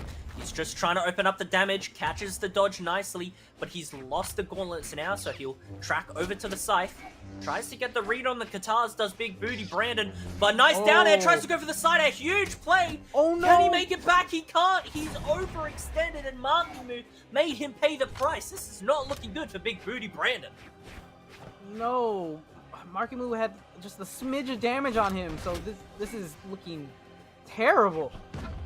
Okay, he's pull out the cannons. We haven't seen any cannon gameplay at all this set. Ooh, that clash not looking favorable. That's a clash of the decade there. A ground pound on scythe clashed with a side air on cannon. Ladies and gentlemen, that ground pound that's is a little wide. bit.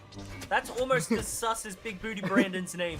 But right now, Mark, oh, trying to go for the it! down Did sink. not expect to but a interrupt down the sink. signature. Oh, Big Booty Brandon's over. The Nice. side sink's gonna connect. And now he's got to try and lock in, take as little damage as he can. He's just starving Marckiemoo of a weapon. He's onto the katars, tries to go for the recovery, but Marckiemoo able to descend down, gets a scythe of his own, tries to go for the weapon throw. He's lost it already. What can Marckiemoo do here to try and just clean up this stock? He gets the side air. What else can he get? Just being very patient with his approaches, and it looks like Big Booty Brandon's giving him a lot of space to work with. Ooh, it's finally going in close. He's getting a lot of damage in here. He's able to punish a couple dodges. He's in red now, but that's not enough to take out. Whoa! Oh, Where are you going? going? Where are you enough, going? Oh, what a reversal deep down in the pits. But now Marckiemoo's in the red. This just looks like a very close game compared to the last 2 games, though. Oh, that cannon signature is gonna. Okay. Thankfully, I thought that was going to result in more damage. I was very worried for Big Booty Brandon there. Ooh, nice. Big Booty Brandon, he did really well on that second stock of his to even up the damage, but now he's just got to try and take this stock, which with Linfei both not only having katars, which he's just KO'd with. Never mind, I was going to make a point that katars and cannon are a little bit difficult to KO with, especially with Linfei's strength stance. But, yeah, never mind. He's evened it up completely. Can he start the comeback and hopefully take the momentum from it? Ooh! That was a nice dunk into offstage shenanigans right there. Yeah, just really clean on these katars right now, just chipping away at Marckiemoo. He's able to find these kills with these side signatures so far, so maybe a third side signature will find the kill here. Already has a damage lead on Marckiemoo, the best he's done this entire set. Can he take a game, prevent the 3-0, keep his legacy alive? Ooh. A little bit of damage lead here still. Marckiemoo now without a weapon. He gets a sidelight unarmed to create some space. So he picks up the gauntlets, goes for the neutralize, punishing the whiff of Big Booty Brandon. Could have gone for the recovery there, decided not to. Onto the end light now. He's priming the gauntlets and keeping the weapon away from Big Booty Brandon. And that is why a 3-0 from Marckiemoo. He's stopping the momentum of Big Booty Brandon. He's sending him down to loser's side. And Marckiemoo is now guaranteed top 3 in Moose Wars Plat Clash. Yeah, hats off to the best player in NA currently. So that was beautiful. Beautiful from both players. We were trying to see what Guichabou's cooking up for this season of Brawlhalla. So that's exciting. Yeah, I'm just excited to see more shenanigans, more crazy stuff. Those clashes and those weird interactions that we're not used to, that's what should be happening in the offseason. So when we get time for BCX, these players know how to react, you know? Yeah, it's an interesting prospect, an interesting match from Marckiemoo, and he's done very well there to get the 3-0 sweep. We are going to move over to our other winners semi-final. It is Monihalla against Bunny. Both of these players are in the Meow org, so this is a little bit of a team kill. One of these players will have to get sent down to the loser's side of the bracket, and the other one will be guaranteed top 3. Monihalla, you know, North America's greatsword demon against Bunny, who is probably one of, if not the best offstage players that we have had this year. Oh, yes. You've got a 100%. weapon that doesn't want to leave the ground against a player or a play style that wants to send them away from the ground. So it'll be interesting to see how these two players clash. We will check prostats.brawlhalla.com to see if these guys have actually played against each other before. Most likely, these players have both been playing for a very long time. Bunny, I haven't heard in recent time as much, but a year or two ago, they were doing very, very well. And Monihalla plays very well in BCX this year. And it's very funny to see Monihalla control half of the bracket. This is a fun problem to have. So I think they're very okay with them knocking each other out. And it's like we have our stage pick. We're going to Small Fortress. Yeah, Those these stats guys would be do very- have a history of playing against each other in the history. In matches, it is 4-1 to Bunny. In fact, they actually played against each other Oh, wow. at BCX, where Bunny won 3-1 against Monihalla. Oh, wow. So, this will be a match for Monihalla that hopefully he can try and get the W against Bunny. But already we talked about it. They sent him off Oh, stage. no. The down tick tries to go for the neutral air, barely missed. That would have been an amazing start for Bunny. Tries to go for that charge side sig. What else can she conjure? I don't know, but I would argue this is still an amazing start. Look at how much damage is already on those tough scales of a Mugi, by the way. It looks like off stage, Monihalla is gonna have a lot of trouble coming back, so it's just gonna take Bunny knocking Monihalla off stage as much as possible. Ooh, or not, just do a pure recovery in the middle of the stage and take the stock. That was beautiful. Yeah, the recovery managed to catch Monihalla's timing of the jump, and it just sent Monihalla flying. Monihalla now with a recovery of his own, he's gonna want to try and get this stock here, and he's gonna get it with the 3-piece. So it's very much even Stevens here to begin this match. Barely a minute in, Monihalla trying to get some greatsword happening here. Who doesn't love a little bit of greatsword 5 pieces? He tries to go for the side sig read, but the dodge up from Bunny. Ooh, Monihalla now. Look at the damage from greatsword already. He's built up quite a bit of damage. The weapon throw. How can Bunny try and come back from this, Clown? I don't know. He's going to have to find a way in. It's looking very difficult, even when Monihalla's whipping right now. Ooh, nice punish on that side signature. That's the first time I've seen a decent punish on that side signature. Monihalla's been getting away with a lot of those. But yeah, it looks like, woo, nice. Nice punish on that recovery. Chipping away. Now back onto the greatsword, which maybe has a little bit of a harder time killing. You either have to go for a stray recovery or get a read to get a KO. Not so much the case for Axe, but he does catch the dodge. Monihalla, he just gets a simple 2-piece. It does get the KO. He's primed the greatsword, and he has the lead currently against Bunny. Yes, he does. Let's see if he can carry it. Can keep the momentum going. Ooh, gets a nice dodge to get a little more punish and damaging. If he can just keep exchanging with blows like that, it'll keep him in the lead. So that's beautiful. Ooh, but Bunny has sent him off stage. This is not Monihalla's strong suit. He's able to get back, but only for a brief second. This is how I would probably play if I were Bunny. Just a little bit of Sharky right now. Annoy Monihalla a bit. Try to bait them off stage. Look at that. They're able to knock them off and kill with an unarmed side air. That's how damaged this Imugi is. Very good from that Bunny. was a really nice play there from Bunny. She went for the weapon throw to burn Monihalla's dodge, and then immediately did a dash down heavy on the unarmed, and then followed up with that side air. But right now, Bunny is looking really worse for where she's deep in the red in that KO range. Monihalla has the great sword, the advantage, the 3-piece not dodged, and Monihalla is gonna take game number 1 here in this winners semi-final. Good job for Monihalla. Hopefully he can keep that momentum going. We're immediately striking to the next stage. We're leaving Small Fortress Lions open. We could be returning, or we could be going to Miami Doom Apocalypse. It looks like Fussy's leaving nothing but platforms open. Keep a lot of room to run around and stay off that ground against that great sword. All right. It's interesting how to see if or what adjustments that Bunny will make here.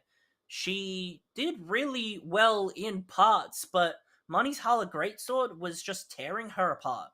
So Bunny has to try and maybe perhaps play a little bit more of that aerial game, forcing Monihalla to not be able to use those strings, because you can't use them in the air. You only have the aerials, or if you do a gravity cancel, which is a little bit more risky. Oh, still piecing him up. This is what I'm talking about. Nice side light in air. Try and catch Monihalla and keep him not on the stage. Tries to go for the ground pound there. Both of these players off stage. A ground pound again. Monihalla does well to dodge out of the way of it. Ooh. Looks like Fussy's playing more of a grounded... It's just a matter of both of these players' damages are even, but who's going to take this first stock here?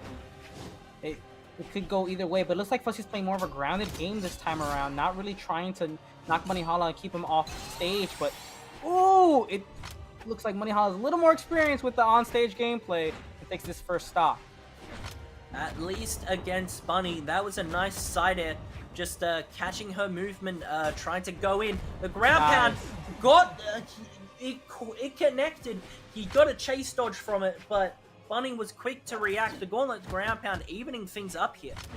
Yeah, and that ground pound hitting at a rough spot. Bunny capitalizing immediately with a ground pound since they were in white, and that's sending absolutely nowhere. Ooh, but they are already quite damaged, already entering the orange right now. Well, Monihala's still on that fresh second stock. Bunny's gonna have to build a lot more damage than that. You know, it's tough being an off-stage player in a game like Brawlhalla, because it's really meant to be played on stage, especially with the increases to wall slip and not being able to shark as much as you used to. I think this is definitely a better fit for Monihalla right now. Ooh. Ooh, tries to go for that side signature there, but that was a nice dodge from Bunny. She's now trying to even up the damage, but she is barbecue red right now. The recovery, catching the movement, is going to KO from the other side, and now Monihalla is looking really dangerous here. He could go 2 up here quite quickly, you know, if there's no adjustments to be made from Bunny. She's got to play her game and stop Monihalla from playing his, because it seems to me that she's just kind of content with keeping Monihalla on the ground, where that's his strong suit, and that's why. Yeah. A 2 stock from Monihalla. That stock itself happened really quickly, and now Monihalla, he's 2-0 up in the set against Bunny. What kind of adjustment does she have to make here in order to defeat Monihalla? Yeah, it's very difficult because Monihalla's not going to force these off-stage interactions. So what can Bunny do to either dominate the on-stage or force Monihalla off-stage?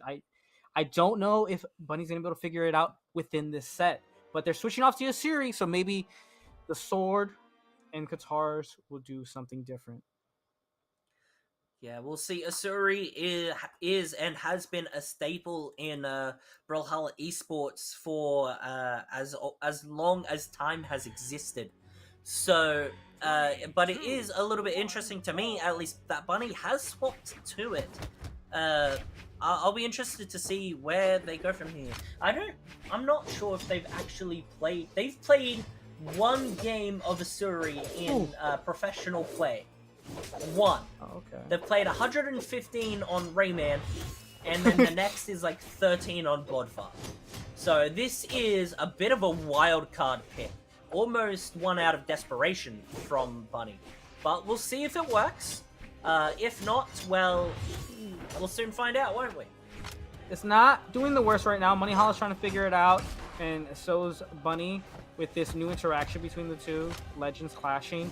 And it's not looking that bad. There's only a slight damage lead by Monihalla, but with a few adjustments, that's manageable, you know? Ooh, nice side air to get back to stage there, but Bunny leaving a lot of stage for Monihalla to approach. Very scared here. Yeah, at least the damage right now is really even. It's going to be a matter of who can get that first stock and then carry the momentum from there. Nice recovery from Monihalla. Barely doesn't get hit by the sword side air off stage, but nice punish on that axe down Sig. A GC downlight into the recovery from sword. A tried, true, and tested staple of Asuri and sword gameplay.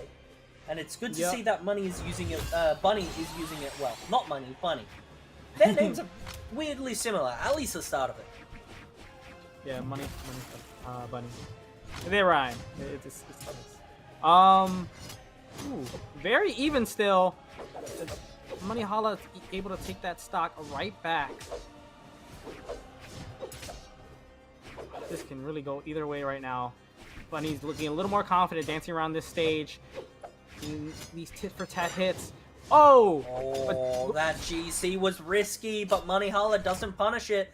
The weapon throw hits, and nice down air when Bunny was sweating. So now she's on set stock right now. If she loses this stock in this game, she gets sent into losers in a 3-0 fashion, which, if I'll be honest, has been done relatively comfortably by Monihalla.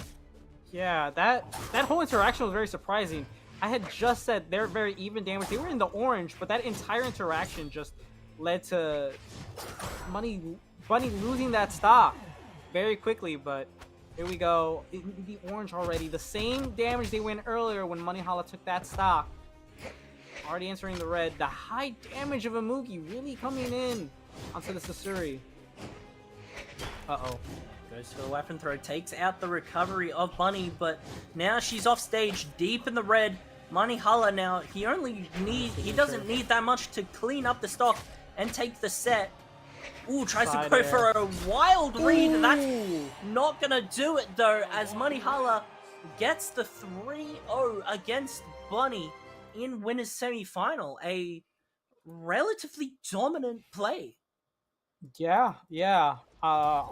Must be a bit shocking for Bunny considering you said 3-1 Monihalla at BCX. A bit of a reversal here. It was 3-1 to Bunny at BCX. Yeah, so might be a little disappointed, but you're not out of it just yet. You're going to be fighting the winner of Balloon Boy and Nato, who we're going to be watching coming up next. So stay warm. Balloon Boy also from the Meow org. And we've got Noto on Team SIB. Noto, help me with the pronunciation there. That is a cockroach on my screen. What the? Got it. Anyways, excuse me, chat. So Balloon Boy being a predominant Zariel player, Noto has done extremely well on the blasters. Of late, I've seen a lot of like Twitter clips with Vivi. From they're currently Noto, playing Vivi so today. I'll be interested to see if that's what they pull out here. But Zariel against Blasters, who do you think's gonna take this one here? Well, Balloon Boy did just go to top 8 of BCX this year in 1v1s, so there's that. But I also did see Nada up there with Clem a couple times with the double VV. So it's go either way. I believe Nada beat Balloon Boy in winners bracket earlier today, and this is a rematch. I could be wrong about that. But I'm pretty sure that's the reason they're both in losers right now. I'll double check. I can check. It doesn't look like these two players have actually played against each other. Balloon Boy was actually knocked down into the losers bracket by Meow, and Noto was knocked down in the losers bracket by Bunny in a game 5. So these two players haven't come up against each other, but now they are in losers top 8 here. Yeah. So if you lose here, you're guaranteed 7th. If you win, you get guaranteed top 6, but it's against your next match would be against Bunny. Yeah. So this will be an interesting match here. You know, this isn't like the winner's side where, you know, if you lose, you still have like another set or so. We're straight in losers. If you lose this set, you are out of the tournament. Granted, you did get top 8, so that's, you know, that's a well done on your part. But, you know, nobody wants to be eliminated from a tournament. Everyone wants to play and be the last one standing. Yeah, you always want to be top dog. You want to be the best in the pack. Also, one thing I want to point out, Balloon Boy used to play Diana. They dropped Blasters for Zario. So if Nato is able to beat Balloon Boy, that'll speak to the Blasters maybe not being as poorly as Balloon Boy thinks they are. I think that's a fun little thing to add into this little match. Oh, it looks like we have our players showing up. Immediately lock in with the VV. Just waiting on Balloon Boy to lock in. Oh, locking in the Diana. We're gonna see maybe double Blasters gameplay today. The Blasters mirror will be interesting here. Noto, yep, locking in that VV. Diana on the Balloon Boy. It's what they, you know, when they were coming up into the scene as an Xbox player, that's what Balloon Boy was known for.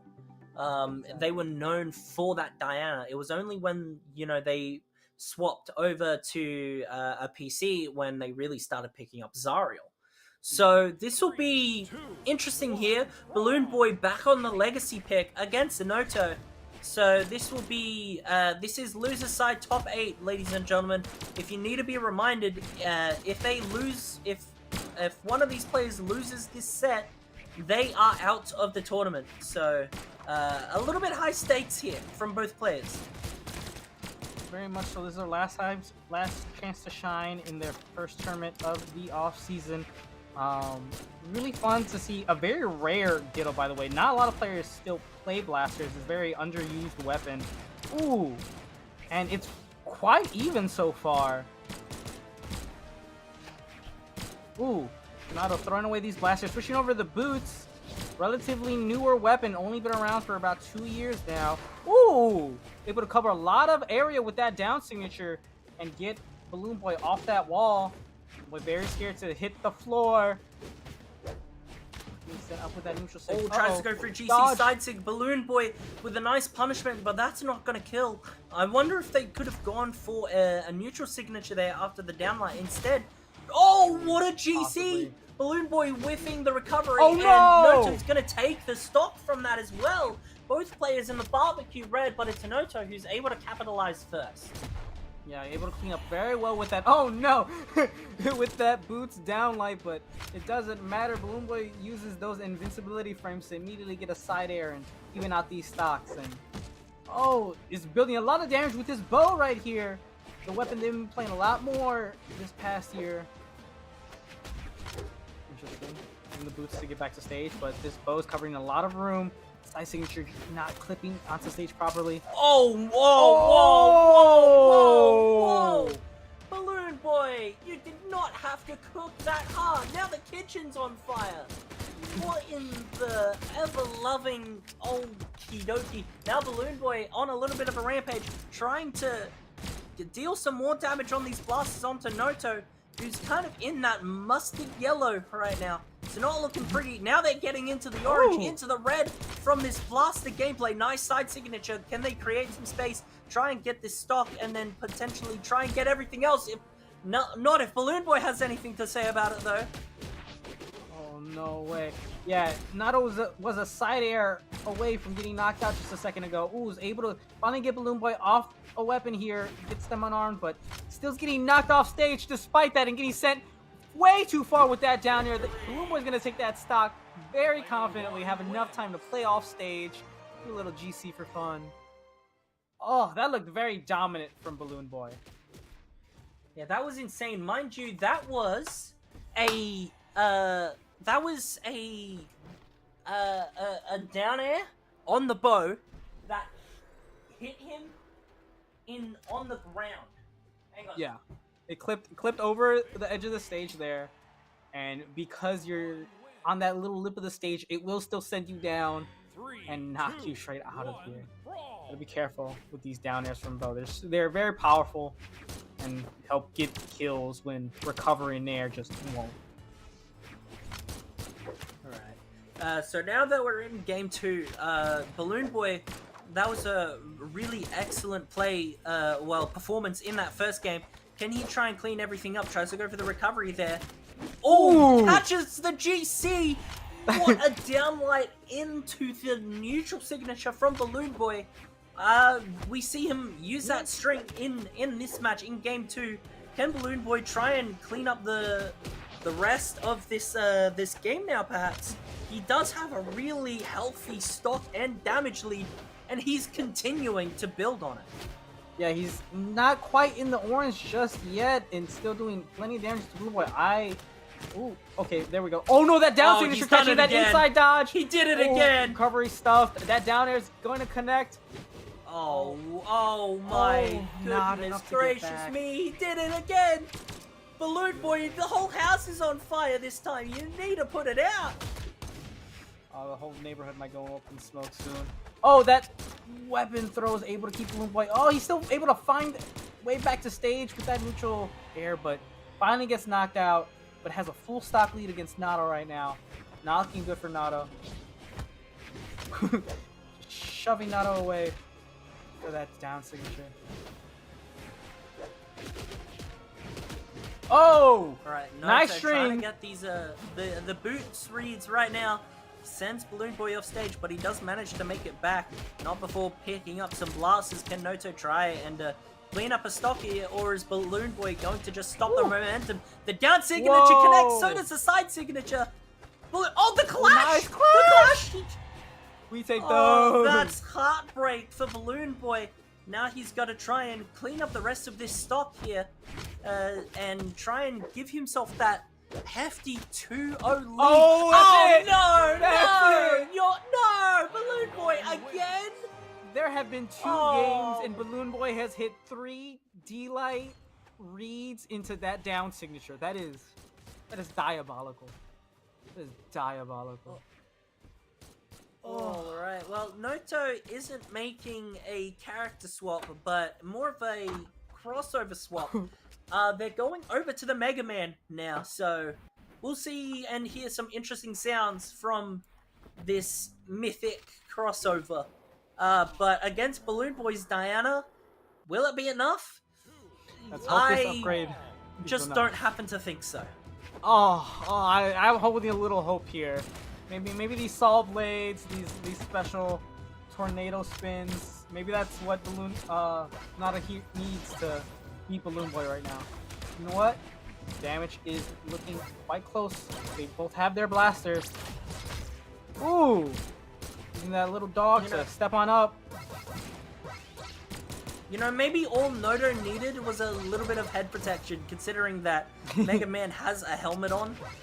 So, uses it. The very rare wall version of that neutral signature, where it spikes downwards at the end. Balloon Boy, not ready for that interaction, gets sent to his grave.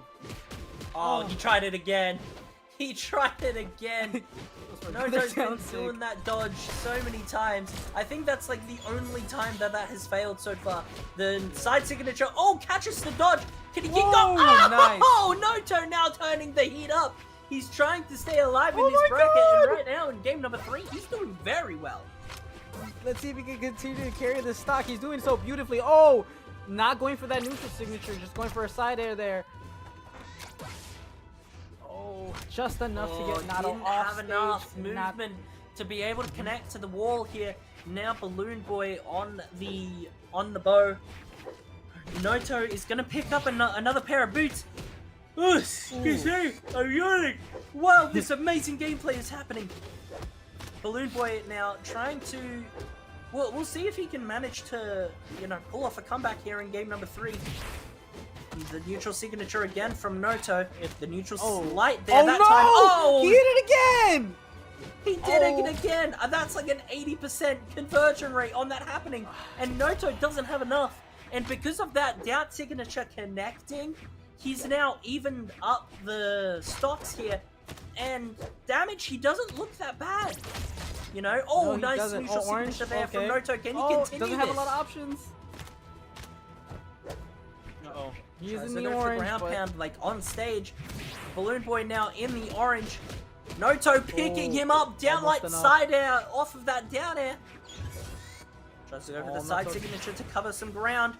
Balloon Boy Uh-oh. makes his way back to stage. Oh, he he tries it went again. again. Noto's finally adjusted. The neutral signature that time does connect, and Noto takes a game. He's holding on, ladies and gentlemen. Beautiful, beautiful adaptation. He stopped falling for the D-Light into down signature. He was able to dodge 2 of them this game versus, I think he got hit by 3 out of 4 in the previous 2 games. So that is beautiful adjustment here. Yeah, this upgrade's working out. That head protection, it's coming in handy. Yeah, look, that's your lesson for the day. And whenever you guys are riding your bicycles, make sure you wear a helmet. It's working here for Noto as we go back onto the same map here for game number 4. Noto finally has a game in hand, but Balloon Boy only needs one more in order to knock Noto out of the tournament. This is correct. Nato still has to play very, very carefully. He cannot afford another game loss. This damage being very similar right now coming out from both players.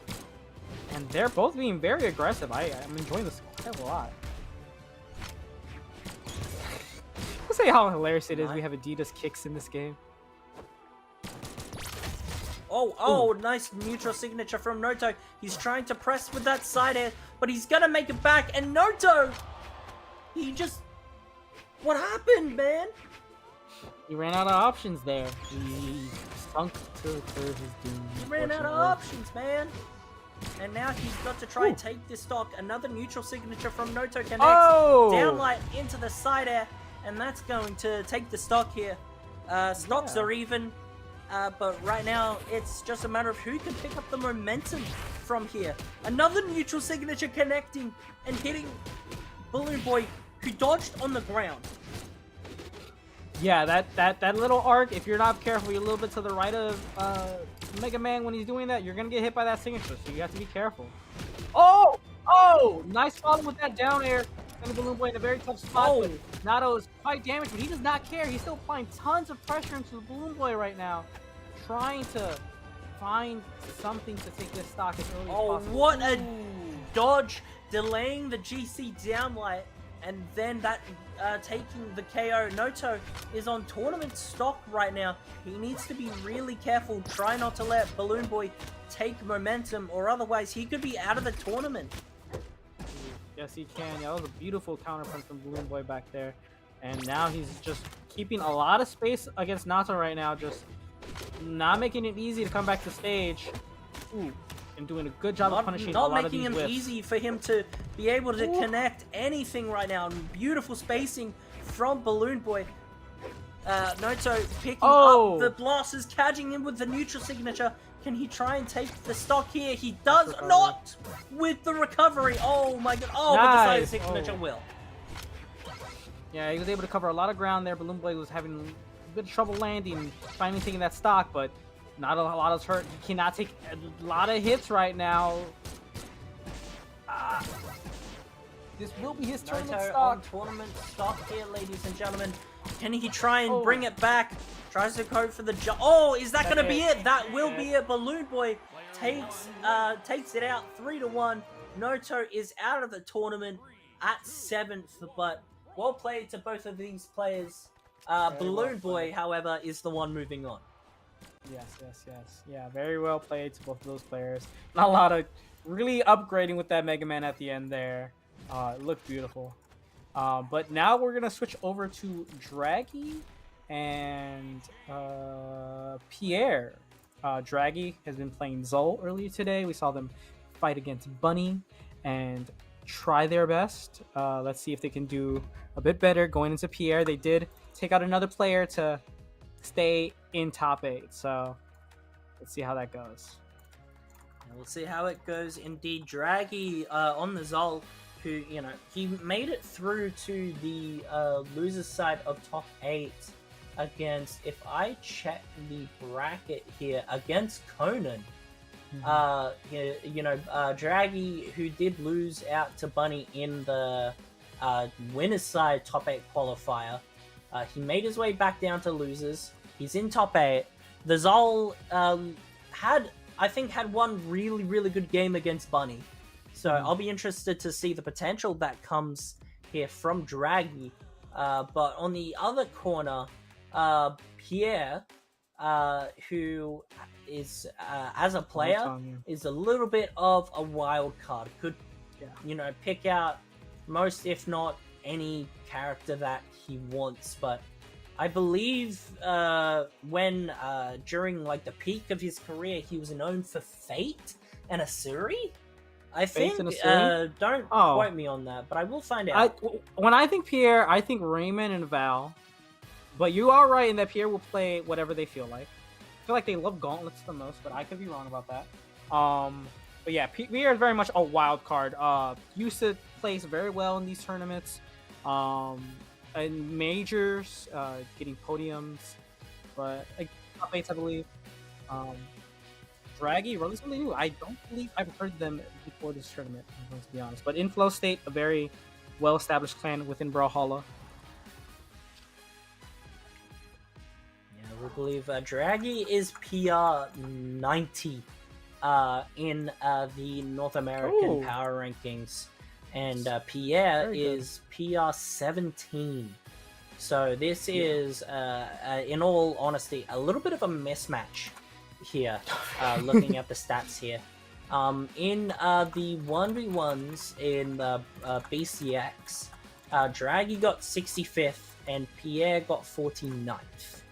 So there's not that much space between them. You know, that's like a win or a loss away. From either of these players. So this will be an interesting match for sure. It'll be a bit of a wild card when it comes to whatever Pierre will pick. Because looking at the characters that he's played, according to the prostats.brawlhalla.com, 15 games on Giro, 14 on Lin Fei, 14 on Red Raptor. There is... nothing no crossover between no those crossover three whatsoever characters that are similar. That's beautiful. So at this point, I don't know if I would be surprised if he picks up like Magyar in this game. That would be fun in this set at least. That would be fun. Zuva's not legal, correct? That Zuva would be insane. Seeing a Zuva come out. But yeah, Magyar very slow. I'd be surprised. But Pierre could literally pick anything. None of those weapons having crossover is hilarious. It's also very funny because we have players like Pierre that will play whatever they feel like is good for the meta or good for themselves. And then we have players like Marckiemoo or players like Guichabou who will play the same characters very consistently over and over no matter what the meta looks like. Right now, Pierre has locked in a character. Isaiah. You know, it's not Magyar it's not as stretch as Magyar, but it is a character that you don't see often in tournament at all. It's Isaiah. Yeah, Isaiah is a little bit of a specialist's character. You know, I say specialist because not that many people will pick him up. You know, like the one notable Isaiah player, at least for North America, is Adam Cool. Yeah. But, you know, again, a character that you do not see in competitive play that much. But it is a cannon ditto. I don't think we've seen many of these in live. And Pierre already catching the dodge, trying to... Oh, no! He's gone. Way too ambitious with catching that dodge. He had no damage on that stock and just threw it away in order to get an early stock and just gives it to Draggy instead. Yeah, it's very rare we see Cannon in Brawlhalla just period. Like a lot of players play Cannon now compared to a few years back, but it's not a very popular weapon, and Blaster's less so. So that makes Isaiah even more of a specialty pick. But oh, Pierre is almost evening out these stocks immediately. He's only taken about 2 hits in his entire game, but is already down a entire stock. Tough spot to be in. Oh no, that Sider's gonna tend to the worst spot possible, and he's not gonna have enough to come back. And Draggy's up 2 stocks now, doing very little damage. Yeah, that was Pierre right now. I'm a little bit lost for words for Pierre right now. She tries to go for that neutral air does take the KO, sits by the campfire, has some marshmallows, trying to just maybe re-energize, revitalize himself here. It's an interesting match to begin here in the losers side top 8. Mind you, to remind you guys once again, if you lose this set, you are out of the tournament. Yeah, this is these players' last lifelines, and it's looking rough for Pierre right now since he has such a deficit. He was getting quite a few reads onto Draggy right now and punishes, but it doesn't really matter when you only have a single stock to work with, and Draggy has 2, so they have a lot more room for error and to throw out silly things like that breakdance to cover that entire stage and take game 1. Good playing from Draggy. Draggy with just a really impressive show there, even with Pierre, making the mistakes that he made in that game, Draggy did really well to punish and capitalize on those. Yeah. 100%. A mistake is not a mistake if you cannot punish it. So Pierre right now is going to have a bit of a think, and we have a mirror match. Ooh, I like that. Just locking in with the crossover. I would say it's a ballsy pick, mostly because different stances of the fact that it's a mirror, and this is probably just more of a mental thing. Yeah. Pierre is saying I'm better. Pierre is most likely just trying to humiliate Draggy and put mental warfare into the game, which is a thing that happens in fighting games quite often too. 100%. So it'll be a matter of whether this is a tactic that Pierre can pull off. We'll see. No. These tournaments are definitely an endurance sport where you have to fight multiple players over and over again. And when a player just decides to lock in on your character, now if Pierre wins this game, that's going to do mental damage to Draggy. That's going to be like, oh, I 100% got lucky that first game, and they're going to feel a bit shaky going into the rest of these games. But so far, Draggy is in the damage lead right now, doing a little bit better than Pierre. Pierre already going into the red. Draggy picked that defense stance, getting a little bit of dexterity, and Pierre going for that speed stance, and it's looking to benefit Draggy quite a bit as they're surviving a little bit longer here. That is a confirmed kill. Right now, Draggy managing to keep his cool. He does get the KO confirmed there. Now he swapped it over to the axe. Pierre does the same, tries to go for the cider. It doesn't quite KO. Ooh. What in the? That was nice. It worked. Yeah. I'm not going to complaining, and neither will Pierre. He's completely evened up the stocks here. Both of these players are now on that cannon. So it'll be, with a momentum-based weapon against a momentum-based weapon, this will be interesting, especially with the combined attack of, I think, 17, because Draggy is keeping the strength stance base. Pierre is taking away that one stance, so yeah, 17 so far. Pierre now, he does take the stock quite convincingly too. He has a really good lead here, ladies and gentlemen. Yeah, like I said earlier, if he takes this game, that's gonna do massive mental damage to Draggy. So, but he's already in the red. What the clash? Just 2 stack hits, but yeah, that clash, was that a recovery into a recovery? Oh no, Pierre just throwing every attack possible right now, just knocking Draggy back and forth, but not able to touch. Oh, tough spot. That's another accidental from Pierre. If Draggy can try and manage to make this back, Pierre might be kicking himself here. Nice weapon throw to stop the down air of Pierre. And a couple unarmed side lights, both of these players now on the counter. Nice down light into the side air with the punish from Pierre. Gets a neutral light, sending Draggy off stage. Tries to go for the weapon throw. Pierre now gonna pick up an axe, and that's gonna do it. Gets the end light, and it's 1-1. 1-1, yup. Okay, that was very close though. If I'm Draggy, I'm not that may do a little bit of damage, but it won't shatter any mentality. But Pierre did just win on the mirror, so Draggy, of course, not switching, sticking on that confident Zol, but now Pierre has a couple choices to make. Stays on the mirror. Okay.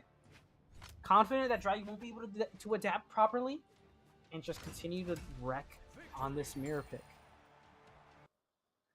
Alright, we'll see what happens here. The map bans is Western Air Temple, Mishima Dojo, and Small World's End.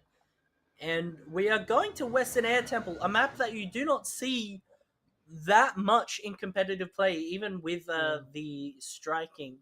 Well, with the tournament striking. Honestly, if you ask me, if you get like 10 tournament viable maps, and then for tournament, make the maps random, it would make things so much more exciting. But that's just me. It would add a level of RNG to this game that would infuriate pro players to another level. But it would be exciting. You're not wrong. You're not wrong on that.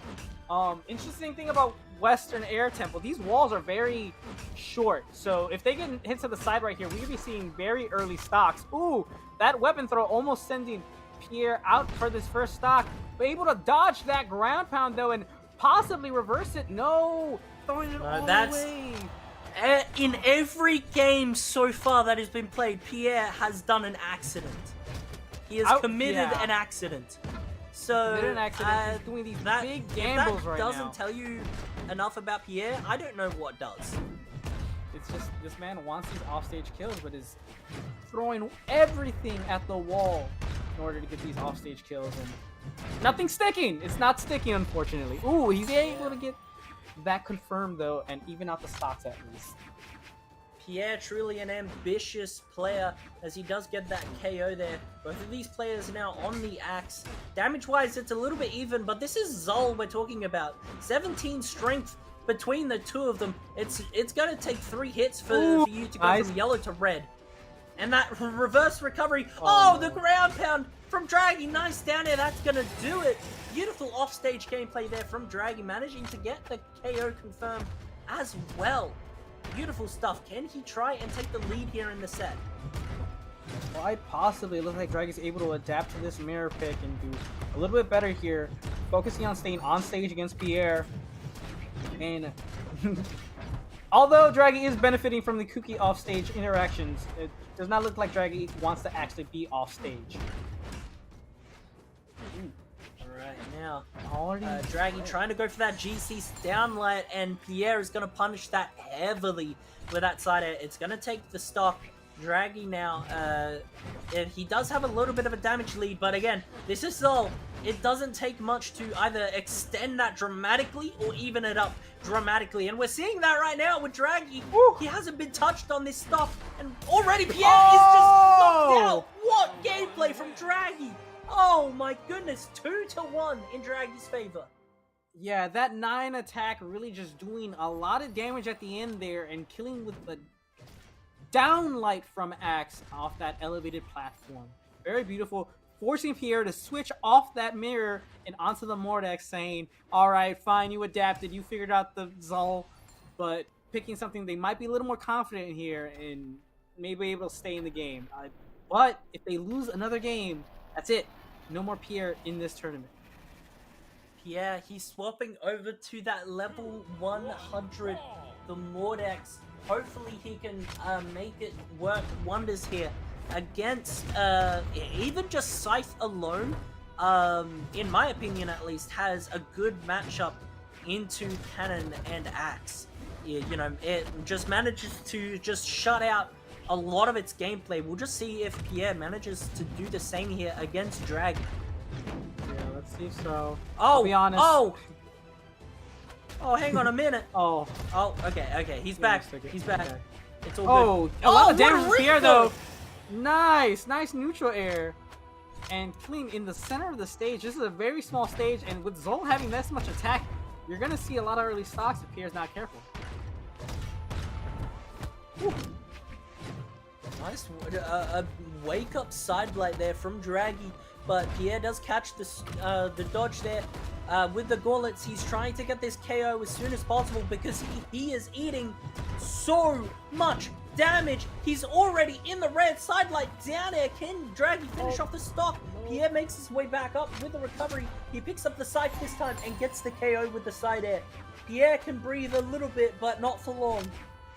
No, not for long. I would say not very well either. If Zol gets even a slight bit of force on these attacks, it's going to be enough to knock Pierre into the next stock. And on to his last hope for this set. Oh, and he's being very, very careful with these approaches here, knowing that he needs to extend this stock as long as possible and build some damage here. He's able to get Draggy at least into the orange right now, which is nice, but he whiffs that punish. Ooh, nice ground pound. Ooh, not enough. Yeah, Pierre's done really well to even up this stock. That Neutralite connects, but it's not going to KO as he was sent to the other side. Oh, the Neutralite there doesn't connect. Pierre did really well to even up the damage there, but he does lose that stock, and he is on tournament stock this time. So, Draggy played maybe a little bit too ambitiously, and that's why the stocks are now even. Are we going to see a Game 5 between these two? Or will Draggy knock Pierre out of the tournament here and now? Stay tuned, ladies and gentlemen. And right now, Pierre is having a bit of fun on this side, keeping Draggy away from the weapon, dragging him away, perhaps. He's still going. He's still going. Uh-oh. Yep, off stage now. Oh, he's still going. Like he's doing way better off stage than Draggy is. He's Draggy able to take that side there. What? Oh, he's still in it. Pierre does, if Pierre loses his stock, he's going to be kicking himself. Oh, there's no way. There's no way. He's in yellow right now, and all he has to do is get a killing move onto this Zol. That side air is not going to be enough. That weapon throw is going to send him off stage, but it's cannon. He can still connect, and he does. Oh no, Pierre has thrown his weapon away. He's in orange. Oh, he's able to get a perfect counter punch with that D-like ground pound and take game 4. We're at the last game for both these players in this set. Loser is out of the tournament. Oh, I'm on the edge of my seat. This is the first Game 5 here for top 8, ladies and gentlemen. Draggy and Pierre have played so well so far, but this is the game where it matters. Yes, 100%. Pierre switching out to the Mordex, and this is his confident pick, and he has to just win it out now. He has to dominate Draggy, but it's looking quite rough. He was looking really rough in those first 2 games, while Draggy has been looking quite well this entire set. Hopefully, yeah, right now Draggy will want to just be able to reset neutral as often as possible. Nice. Oh, he's already gone. Nice. Oh, but he makes it back. I didn't even think that he touched there. Nice side air there, punishing Pierre. Down wire into the side layer. Again, he's just both of these players building up significant damage onto each other. It's just about who can take that first stop, who can get the momentum, and Draggy's gonna do it with the ground pound. So nice now Draggy will want to extend this lead. He's going to stay on the axe here, try and build up as much momentum as he can, catch Pierre unawares, or just catch him playing way too ambitiously. The neutral air there from Pierre does connect, so does the recovery. Draggy doesn't have that many options to make it back. Exhausted recovery, again, that time it connects. And the weapon throw is going to do it. Pierre with the love heart taunt. Just, again, mental warfare here from Pierre. Draggy does have a bit of a damage lead, but this is Brawlhalla we're talking about. It doesn't take that much to get rid of it. No, it does not, especially with how well Pierre's playing off stage today. If Draggy keeps getting sent off stage, this can go quite poorly. Ooh! Taking away the recovery. Sweating. Oh, no. There's no options really left here. You have to get sent down without their cannon. Oh my god, Draggy keeps touching. How? Beautiful. Oh, that neutral light dropped because it couldn't off the side, but it's okay. Because Pierre recovered with that GC side light, kills off the top anyways. That, Oh, you gotta be careful off this edge here. If you throw out these attacks, you gotta be confident that these aren't gonna drop. Ooh, nice damage off this scythe at the beginning of this last stock for Draggy here. This could be it. Yeah, Pierre just catching Draggy, just Oh! staying still. The side signature does connect. Ladies and gentlemen, final stocks here from both of these players. Whoever wins this moves on. Whoever loses is knocked out of the tournament at 7th. Draggy trying to connect with a couple sidelights here. He needs some significant damage because right now the damage lead is heavily in Pierre's favor. The neutralite doesn't connect. Pierre punishes the weapon throw, catching Pierre. The recovery on the gauntlets, swapping over to the scythe, keeping the weapon away from Draggy. The neutralite again, catching Draggy. Can he make it back? He's sweating. He manages to get the touch on the wall, but the weapon is all the way on the other side, and Pierre's going to do it with the downlight. Pierre knocking out Draggy 3-2 in the tournament. GG's. Oh my goodness gracious me. Yup, there's a difference between 65th and 49th. Very close games. It looked like Pierre was trying to play around with Draggy right now, but Draggy really wasn't having any of it. He performed very, very well there, but unfortunately not well enough to move on. Pierre will be going against Big Booty Brandon in top 6 later today. My goodness, what a set we just witnessed, ladies and gentlemen. I hope you guys have enjoyed Moose Wars Plat Clash so far, but right now we are going to go on a little bit of a break before we move into our final segment, our top 6 here. My name's been That Jerry Boy Clown. Do you have any final words for me? Nah, I had a lot of fun on the desk today with you today, Jerry, and I hope everybody has a lot of fun watching the rest of this tournament. All right, stay tuned, ladies and gentlemen. We'll be right back. Mm-hmm.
All right, ladies and gentlemen, welcome on back to the Moose Wars Plat Clash event powered by Plat Fight. I'm AJ Moore. I'm casting with Flaming for top 6.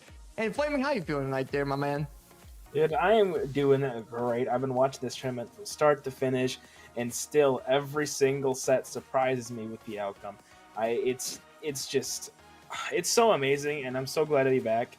I'm ready to get some more Brawlhalla in here. Yeah, for sure. I'm definitely with you there on that. And we got some good matches coming up, right? So we're going into top 6.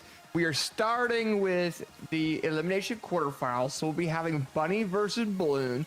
And then we're going to be having Big Booty Brandon, also that goes by the name of Guichabou. This man had changed his name mid-tournament to start GG or whatever it was to that. And he's going against Pierre Builder, which is also goes by the name of Pierre. So lots of name changes here. A lot of interesting names. Shout out to Guichabou for being a dingus on broadcast, but yeah, so we got top 6 going. We're ready to go. Our first match though is Bunny versus Balloon Boy, and this is C2 versus C3 on the elimination quarterfinal side there, Flaming. Yeah, this is playing for fourth and fifth place, so I mean, a little bit outside the seeds, not really what you want to see, especially from these players. But I mean, they've had some really hard-fought sets, losing to Marckiemoo not Marckiemoo. Balloon actually lost to Meow earlier in this tournament. Has made a little bit of a loser's run. Well, Bunny has lost to Monihalla in that winner semi spot, coming in from winner side. So overall, it's kind of been like a rough run for Balloon Boy. Dropped the game to Noto. Went game 5 with Shade earlier on, and Bunny coming in fresh off a loss. They're probably going to be looking for some kind of vengeance here. Yeah, and I remember Balloon Boy making a post on social media about, I think after BCX, regarding their game not feeling great as well, being at home compared to LAN. So a lot of these players that are really big LAN animals, such as Balloon Boy, who got 5th at the World Championship Expo, it's starting to get adjusted to that. We're also in the off season where they have been playing characters like Teska, but tonight they've been playing a lot of Diana. So going in from, playing one character and then going back to old reliable and getting readjusted, it's always a fair take there. While we have Bunny over here on the opposing side, just going crazy with Rayman, the whole thing there. And I can't wait to see how they do going forward, but I should probably go forward in the lobby. I think right now we're just waiting on Bunny. Bunny will hop in here shortly and we'll go and start our first match. But I mean, how do you feel about this? I mean, Balloon's playing, going back to old reliable to playing that Diana. I mean, I don't know. I think the Diana pick is certainly, it's like you said, it's the reliable one. But I mean, I think in current day and age, the blasters just aren't really gonna cut out anymore. Bow, especially Diana Bow, has gotten very, very predictable. Unless you're Balloon Boy, those D-Light into reverse D-Sigs, those are incredible. Constantly hitting those. We do have a little bit of history between these two players. Balloon Boy coming in 2-0 over Bunny, 5-1 games. Last time they met was Trial of Scold, which was a 3-1 victory for Balloon Boy. But he was on the Zario. So maybe, I don't know, maybe the Blaster's going to come through here a little bit more. Maybe not. I'm excited to see what he can bring out, though. Still has not claimed that first place in 1v1s, but certainly in 2v2s. He's a monster. Bunny, I don't think we've seen much in 2v2s, but this is 1v1s. AJ, I want to hear your predictions for this set. Oh, I'm biased for both these players. Great. I don't know. I'm kind of stuck in the center. I mean, Balloon Boy is kind of one of the faces of, Moose Wars events in total. They've been doing very, very well in North America, did very well BCX.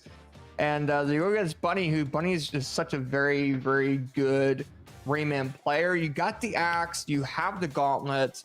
When you're going against Balloon Boy, though, and you play gauntlets, that is something that he knows very well with his Ariel.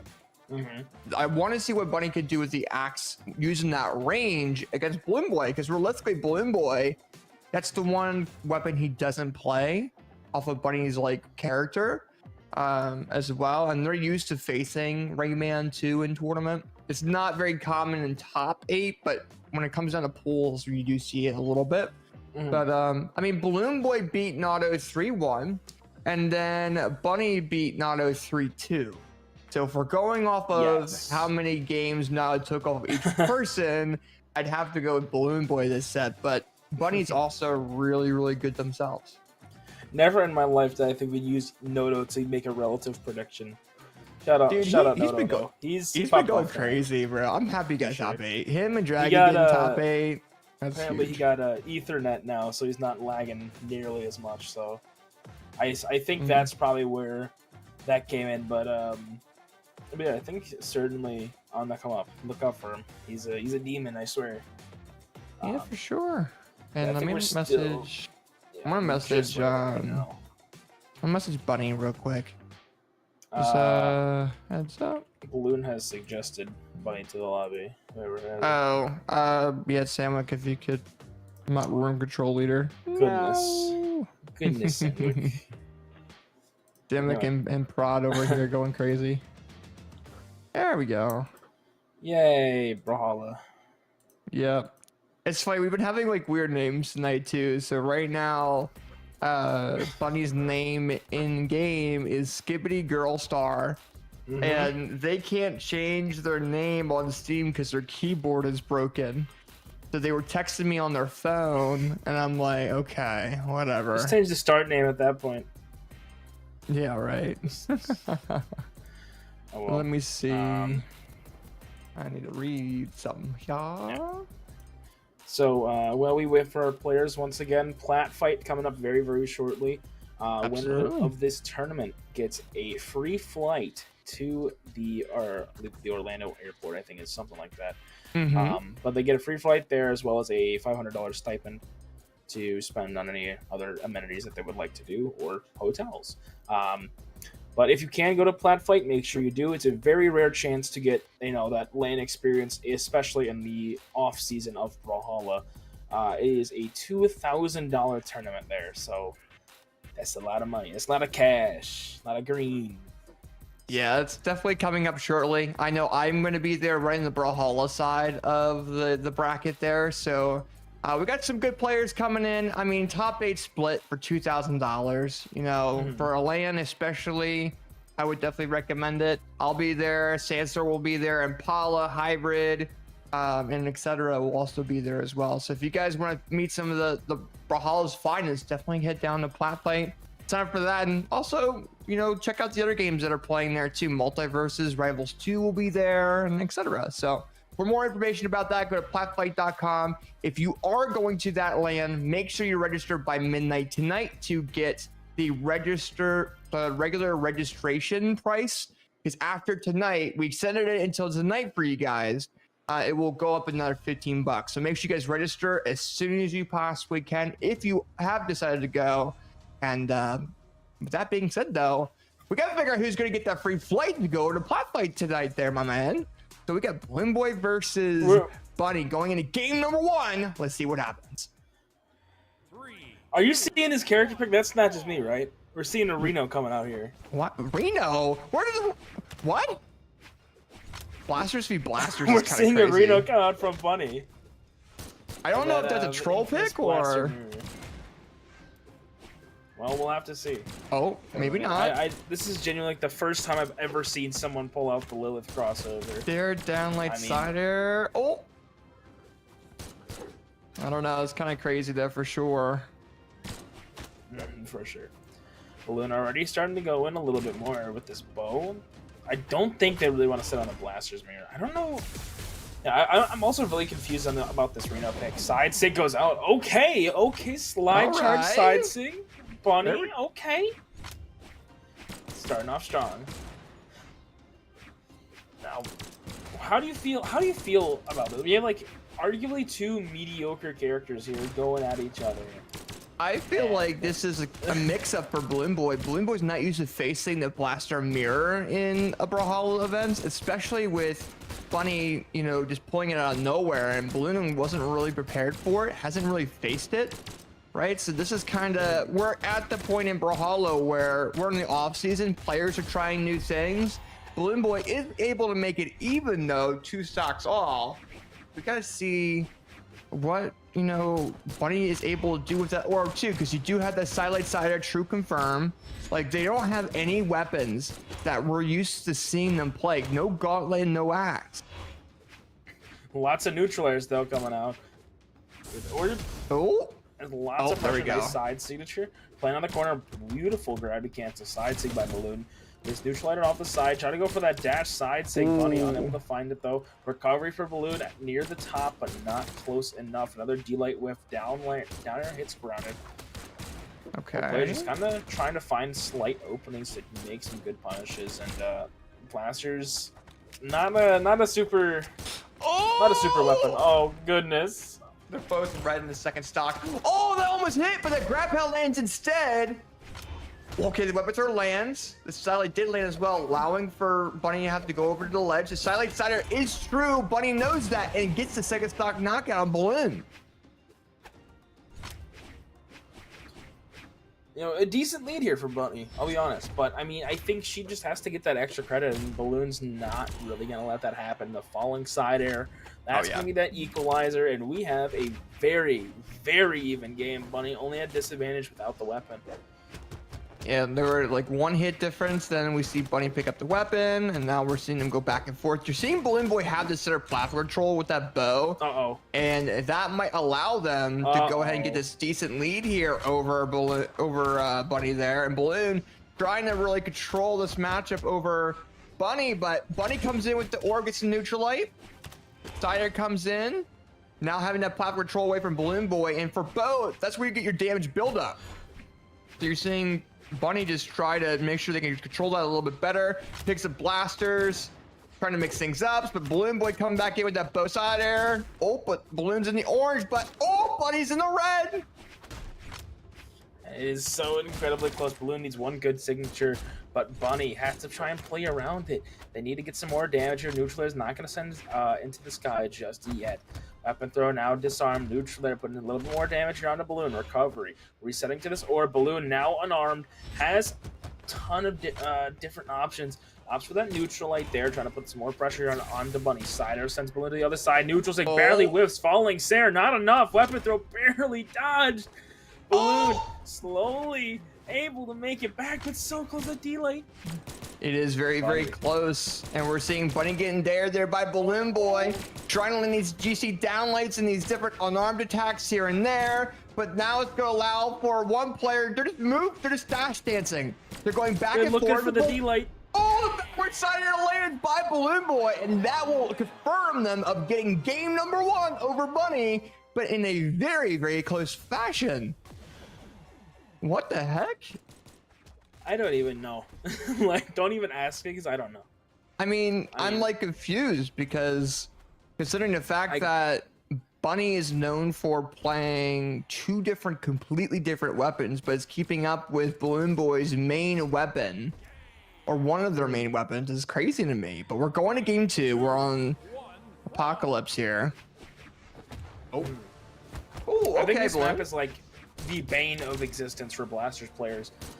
Delay recovery will only KO at like very, very deep red, and you know, I think that might be, you know, a win factor or a lose factor here in game number 2. But I mean, Balloon and Bunny, they play. I don't want to say similarly with Blasters because Balloon really utilizes those reverse side airs, but I mean, this neutral game very, very similar, just D-lights and down airs here. Yeah, we're seeing a lot of back and forth, and now we're just kind of seeing Bunny trying to get that neutral control away from Balloon, but Balloon holding that very, very well because both neutral airs on the Bunny. Gets a downlight side air as well, launching Bunny off the ledge, now having no more options but to come back to the ledge. Balloon Boy with a silent weapon throw, and that might lead to a backward recovery. It does, and gets that first stock off of Bunny.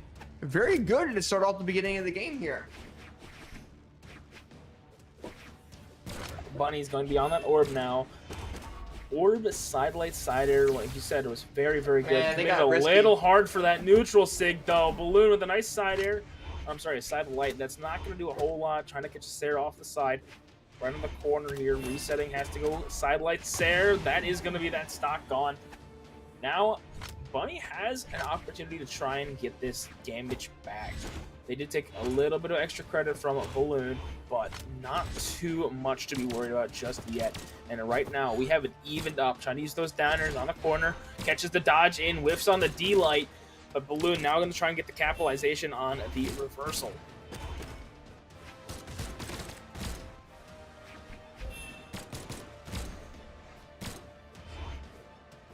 There we go. He's going to whiff. Balloon now on the offensive here. Side air passes the corner. Resetting, grabbing the bow. Weapon throw, stuffs out any options just yet. Able to get the weapon starve continued. Bunny now picking up the orb once again. Falling side air once again for Balloon. And the snipe. Balloon up 2 stocks to 1.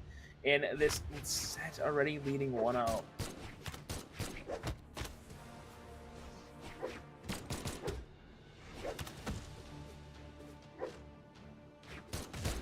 Around the platform, down air connects. Bunny hit by a weapon throw. Now a series of attacks going out. Catches the gravity cancel finally. Let's just kind of move it around. Balloon starting to go off a little bit. Catching the ground pound with a neutral light. Neutral air, neutral sig. A lot of the ends coming out here. Another ground pound coming out from Bunny. Trying to use those in a lot of neutral spots, but just really not putting them in a great spot. Balloon with another reverse down. There we go. Side air. And that is going to be game number 2, going the way of Balloon Boy this time. Again, I should say. I'm sorry. Yeah, Balloon definitely trying to confirm their matchup and trying to get a 3-stock or a 3-0 over Bunny going into. But now we're seeing Bunny going with a completely different random character. We got the Ragnar pick.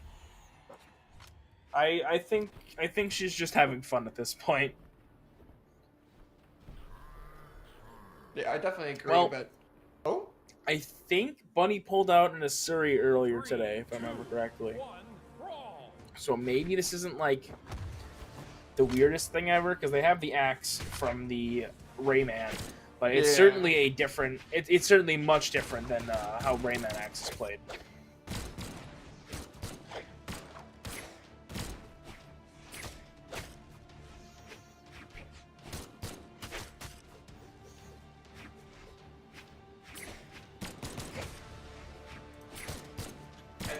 agree there. Oh, okay.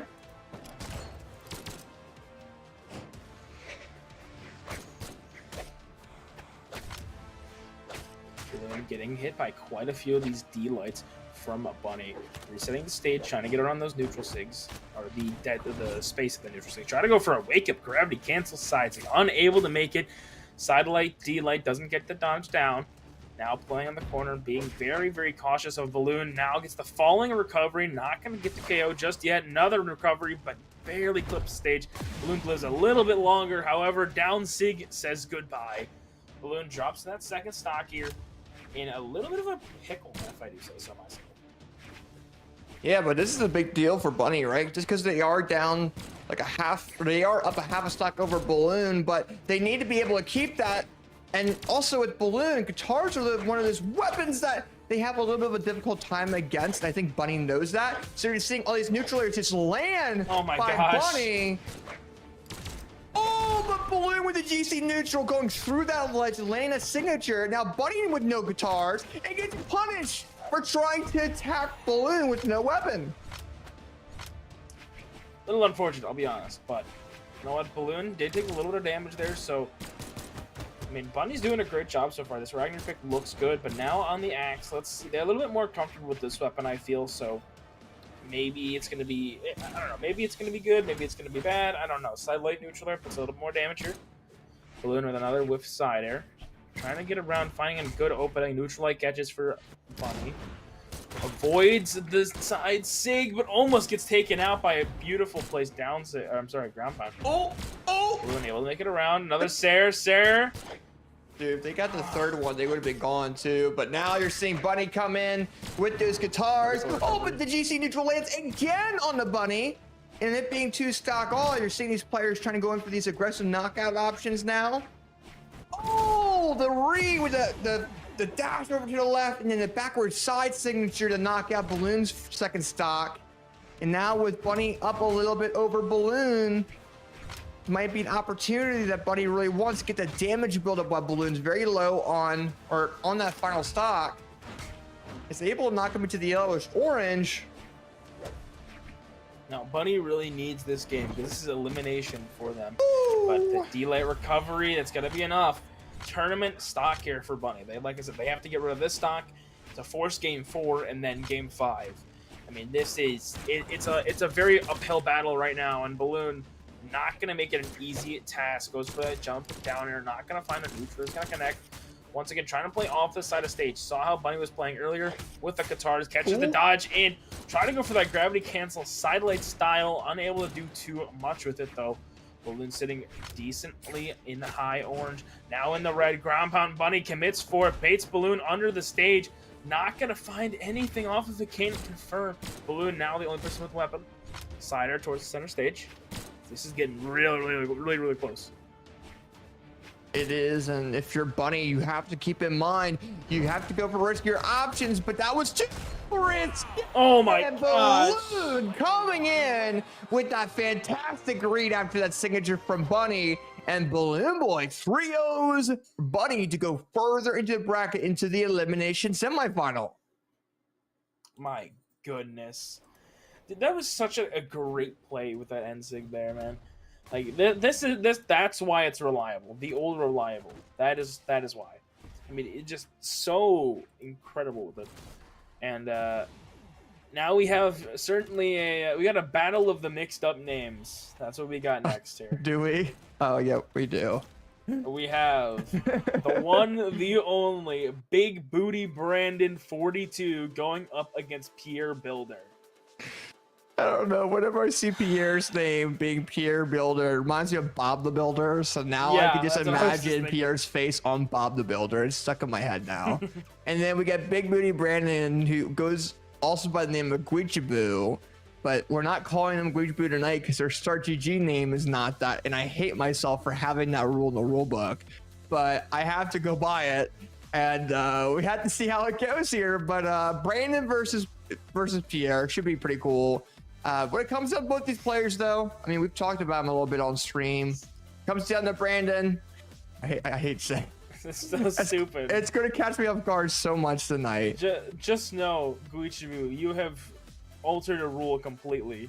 Yeah, the rule in the rule book has now had to be swapped by the next one. But one thing we can say, though, is that we know Guichabou for Linfei, right? That's something that we know them for. We know them for Katars. And we know Pierre for being kind of a mixed bag when it comes down to characters, being very versatile in different legends. We have Linfei, we have Juro, we have Red Raptor. I remember we used to see them play Fate in a little bit in the previous past there. So, overall, the last time, these guys have a match history where I believe Pierre is actually up over Guichabou. Pierre winning 4 of the 6 sets against Guichabou. And the last time they faced was in Trial Lofty, and I believe Pierre beat Guichabou 3-1, and that was in top 32 as well. Yeah.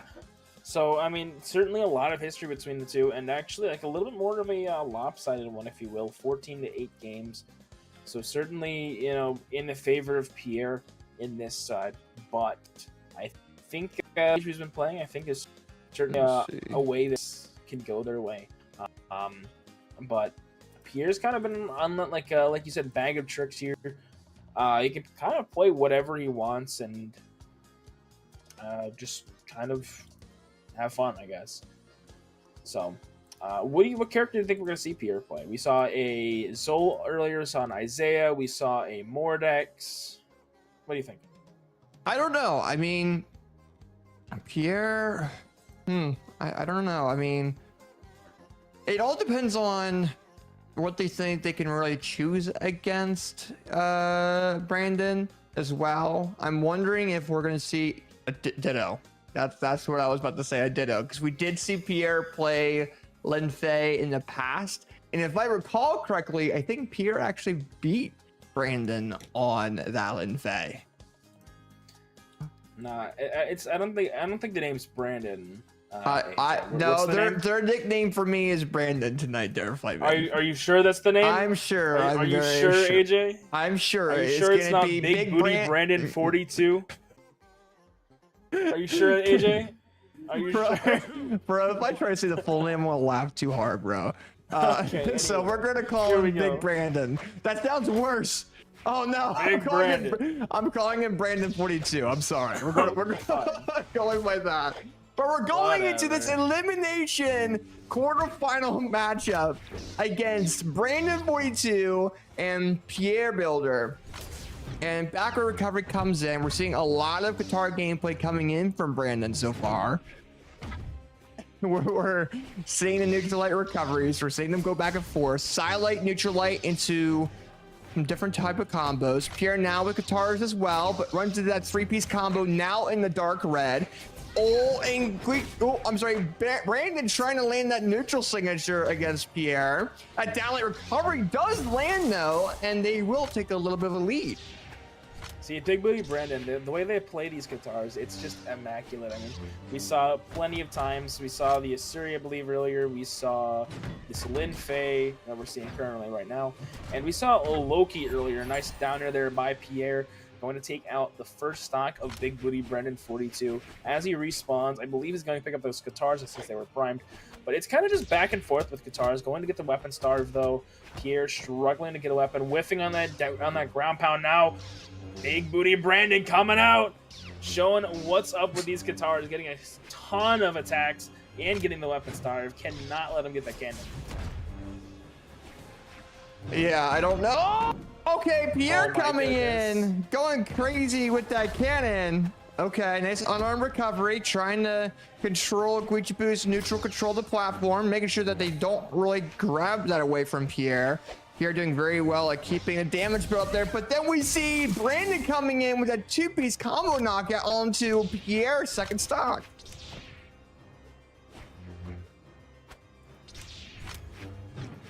All right, there we go. I think it's a lot closer than I feel like it should be. I mean, I feel like the way Guichabou plays Lin Fei, I feel like maybe it should be a little bit more in their favor. But I mean, Pierre does have the advantage in the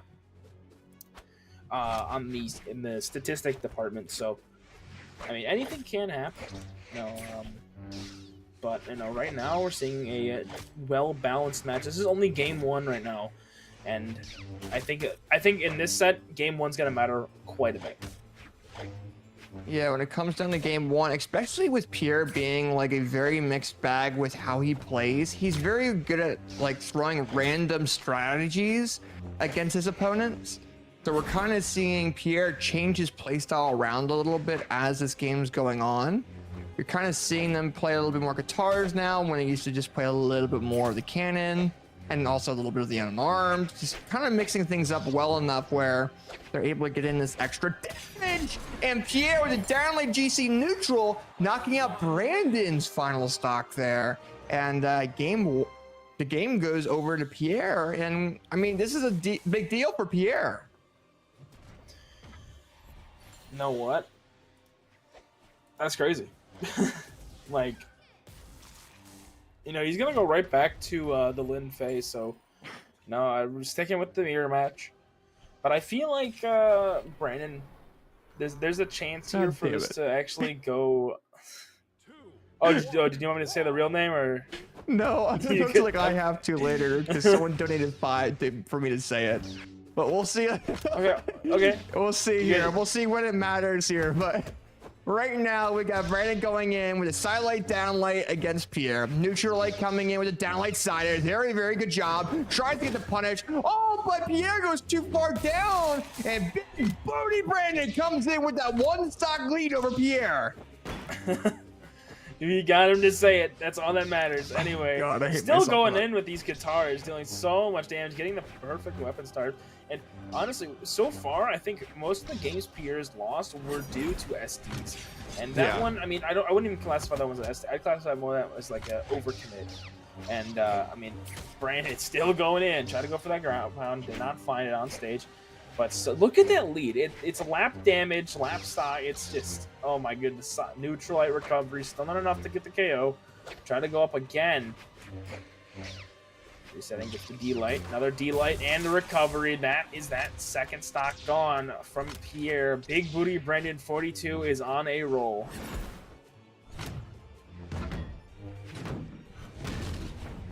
Okay, a little bit back and forth there. Now we're seeing Pierre with his edge control against Brandon there. Oh, backward there coming in. That signature misses. Brandon might be able to do something, but Pierre does the weapon throw. And we see Brandon clipping that ledge. Gets highlighted. Goes back, picks up guitars. Has an opportunity of doing something off the ledge. He could pull the funny here. Is he going to do that though? No, neutral layer into down light lands. Doesn't want to overcommit, throws the weapon, tries to get the street stock here. Backward neutral air with pickups up the guitars, silent. Dare silent in neutral, signature by Pierre lands. And Brandon is now down to his second stock. But man, he's got a little bit of force with him, doesn't he? Yeah, I mean, he's got a little bit of a lead too. I mean, lots of extra credit. That's what you want to see, especially when you're down in the set. And nice neutral sig, gonna put some more damage here onto Pierre. Nice, another neutral sig, gonna put more damage onto Pierre. Trying to throw out as many neutral sigs as possible, but I mean, I don't know. Linfei certainly has some trouble getting some KOs. Another down sig goes out, another neutral sig, and that's gonna be game number 2 going the way of Brandon. Indeed, indeed, and you know, Brandon's doing pretty well.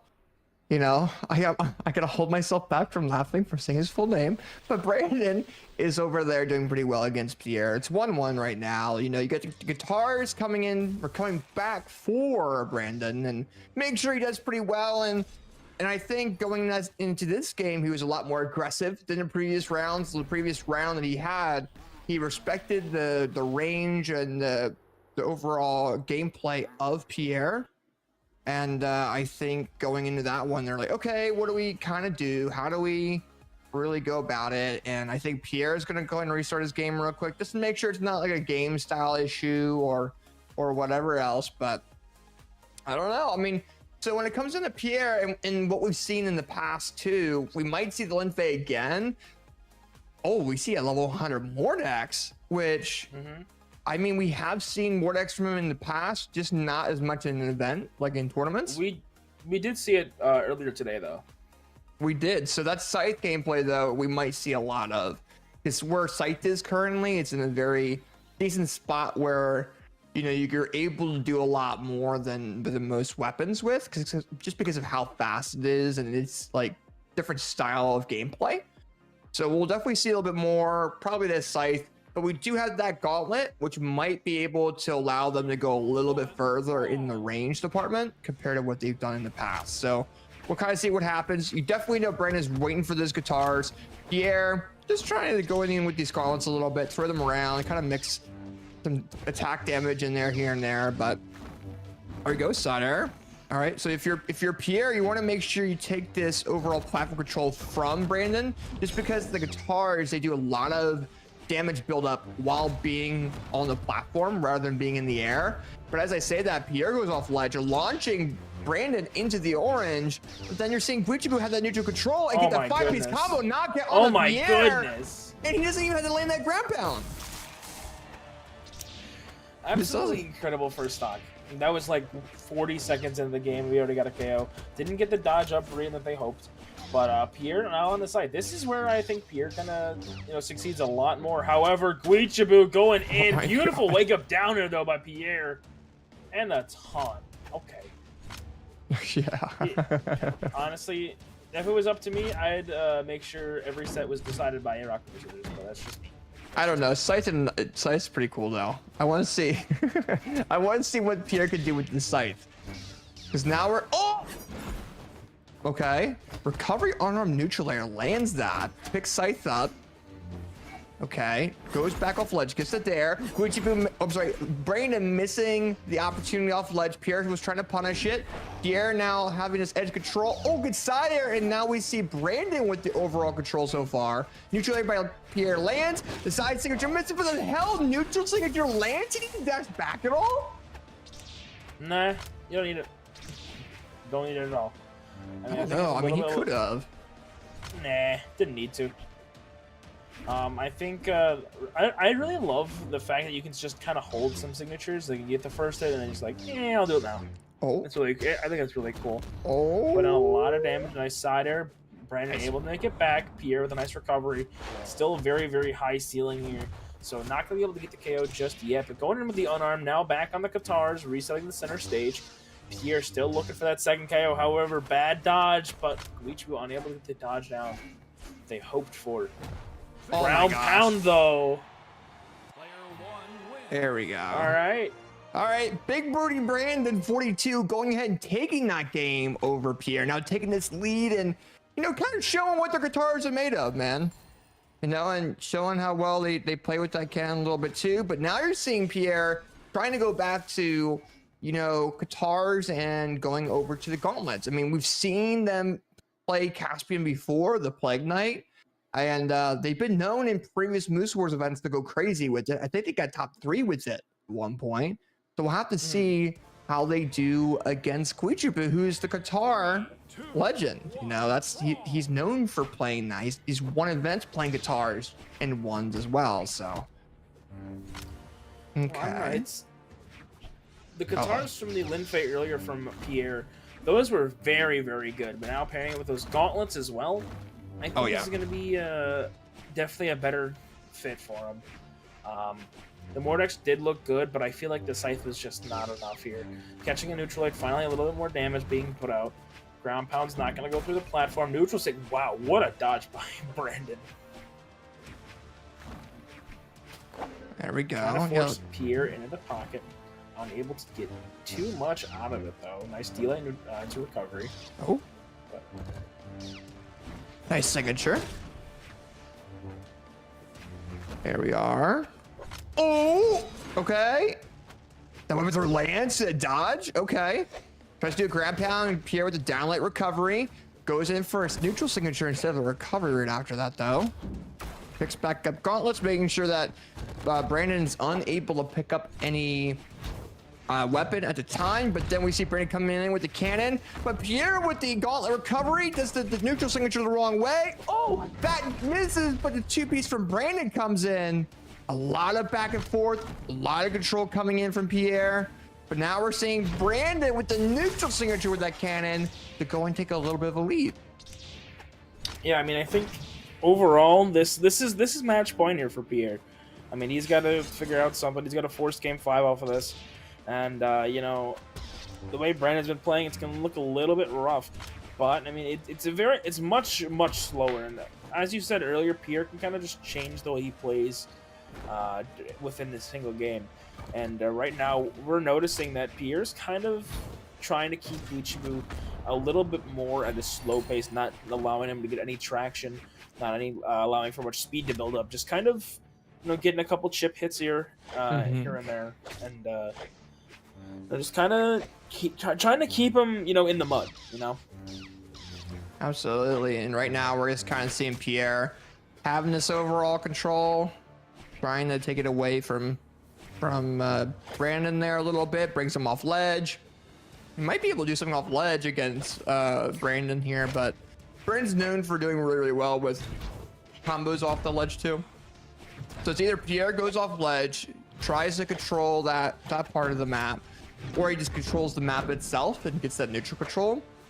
But we're having Pierre just kind of being very floaty. He doesn't know where to really land, and he's having a rough time really adjusting.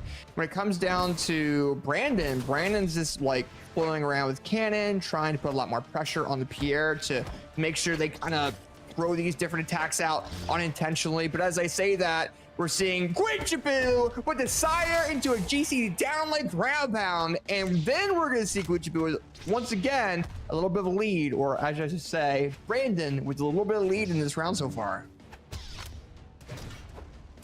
Yeah, this is tournament stock here, though, for Pierre. He's got to play this pretty well. D-light into neutral heavy, not going to be enough. Guichabou, nice neutral light recovery as well. Playing around his corner, playing on the pocket. Pierre goes off stage and a nice, well-placed recovery. That's going to even up these stocks. Pierre took a little bit of damage to that stock. Not too much to be worried about, but now slowly entering the orange. Guichabou has, I mean, they have some room to work with here, yes, but, I mean, one good gauntlet string, that stock is gone. There we go. Okay, so now we're seeing Brandon coming in there with a little bit of a control. Downlight side there by Pierre. Dare comes in. Oh, okay. Backward dare for Brandon. Almost lands a neutral signature. Pierre expects that to land. Backward neutral lands. Oh, it's getting a little bit risky. GC downlight into GC neutral signature. Oh, into a downlight GC neutral by Brandon there to go ahead and take that set over Pierre. And Pierre was playing up a very, very big fight, but just couldn't get the knockout option towards the end. Really yeah, I couldn't. think the first game, I think Pierre kind of came out the gate. You know, that Lin Fei, it worked very, very well. But I mean, I think once Guichabou kind of got the adaptation there and was able to get that download, game 2 was a little bit better. Game 3 was a little bit closer. That game was very, very close. So there's a couple. Oh, I just realized we have Triple B versus Triple B. Oh my God! All right. Oh. We got Big Booty Brandon 42 going up against Balloon Boy, but not yet. Not yet. I believe because I believe we do winner's side first, which we do, but we do have a little bit of a break before we get into top 8 though. I know. I need a breather to comprehend that we had the two BBBs going against each other, Big Booty Brandon and BB Balloon Boy, or B Balloon Boy, I guess you could really say. But so what we're gonna do, so I can cope with this decision of this tournament rule, we're gonna take a small couple-minute break, kind of get a breather, go ahead and grab water, and then when we come back though, we are going into the winners finals of this event, Marckiemoo versus Monihalla, who have been killing it in this event so far, both trying to get a free flight to Plat fight happening December 13th to the 15th, which, by the way, if you guys want to register for that, register by 11:59 tonight, because you'll have the regular registration fee there, except the extended one. So make sure you guys go and do that, platfight.com. But with that being said, don't go away. We'll be right back with Moose Wars Plat Cash with Marckiemoo Monihalla very shortly. Don't go away. Be right back. Just for a night, we're in paradise.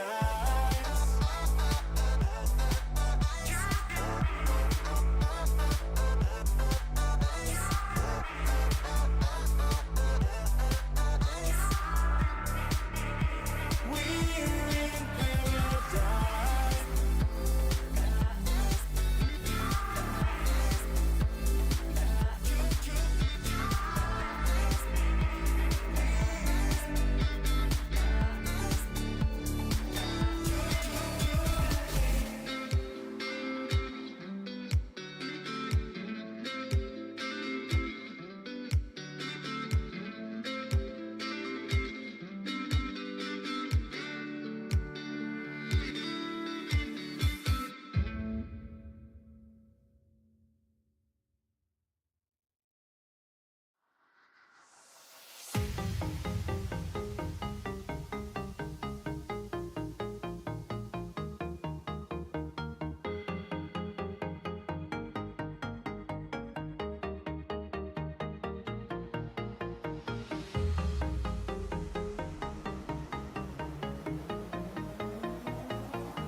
All right, ladies and gentlemen, we are back with the Moose Wars Plat Clash event powered by Plat Fight. I'm AJ Moore. I'm casting with Flaming, and we are now in the top 4 of this 1v1 event for a trip for first place to go ahead and get a trip to Plat Fight happening December 13th to the 15th. And you know, we're down to 4 people. We're down to Marckiemoo Monty, we're down to Balloon Boy, and Big Booty Brandon. Man, how you feeling tonight there, Flaming? You know, I am just so excited for the I think it's the sextuple B match. Okay. You got the Big Booty Brandon, and you got BB Balloon Boy. All right. What else can I say? I'm super excited for that. Oh, actually, also our winners final. Yeah, that's probably a good We one. might have to worry about that first, Flaming, because we have Marckiemoo going against Monihalla next on stream. Seed 1 versus Seed 7. I can't take us seriously after saying that the 2 loser semifinal players there, but but no, I mean, I thought you just said we gotta focus on this one. Come on, buddy. we do. But Come on, Monihalla guys. versus This guy, Marckiemoo. crazy. I know, but Monihalla versus Marckiemoo. Monty's been going on a tear as well tonight, going through the names of Bunny and going through other names within this event, such as Meow, going through Evanetta, who also did very, very well this event as well in top 32. And then when it comes down to Marckiemoo, they beat Big Booty Brandon and they beat Shade. Shade did very well tonight. They went the game. They actually beat Pierre on the winner's side. And then went game 5 with Balloon Boy.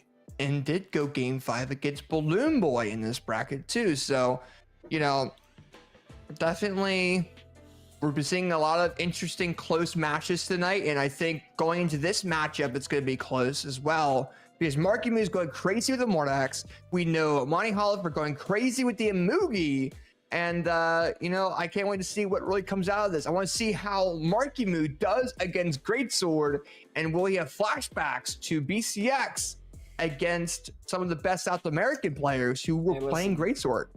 Some of us NA players are still recovering from that. So if you can, I'm recovering. I was in the crowd. I was making sure I people was didn't rush there. stage. I was there too. I was with you, Flaming.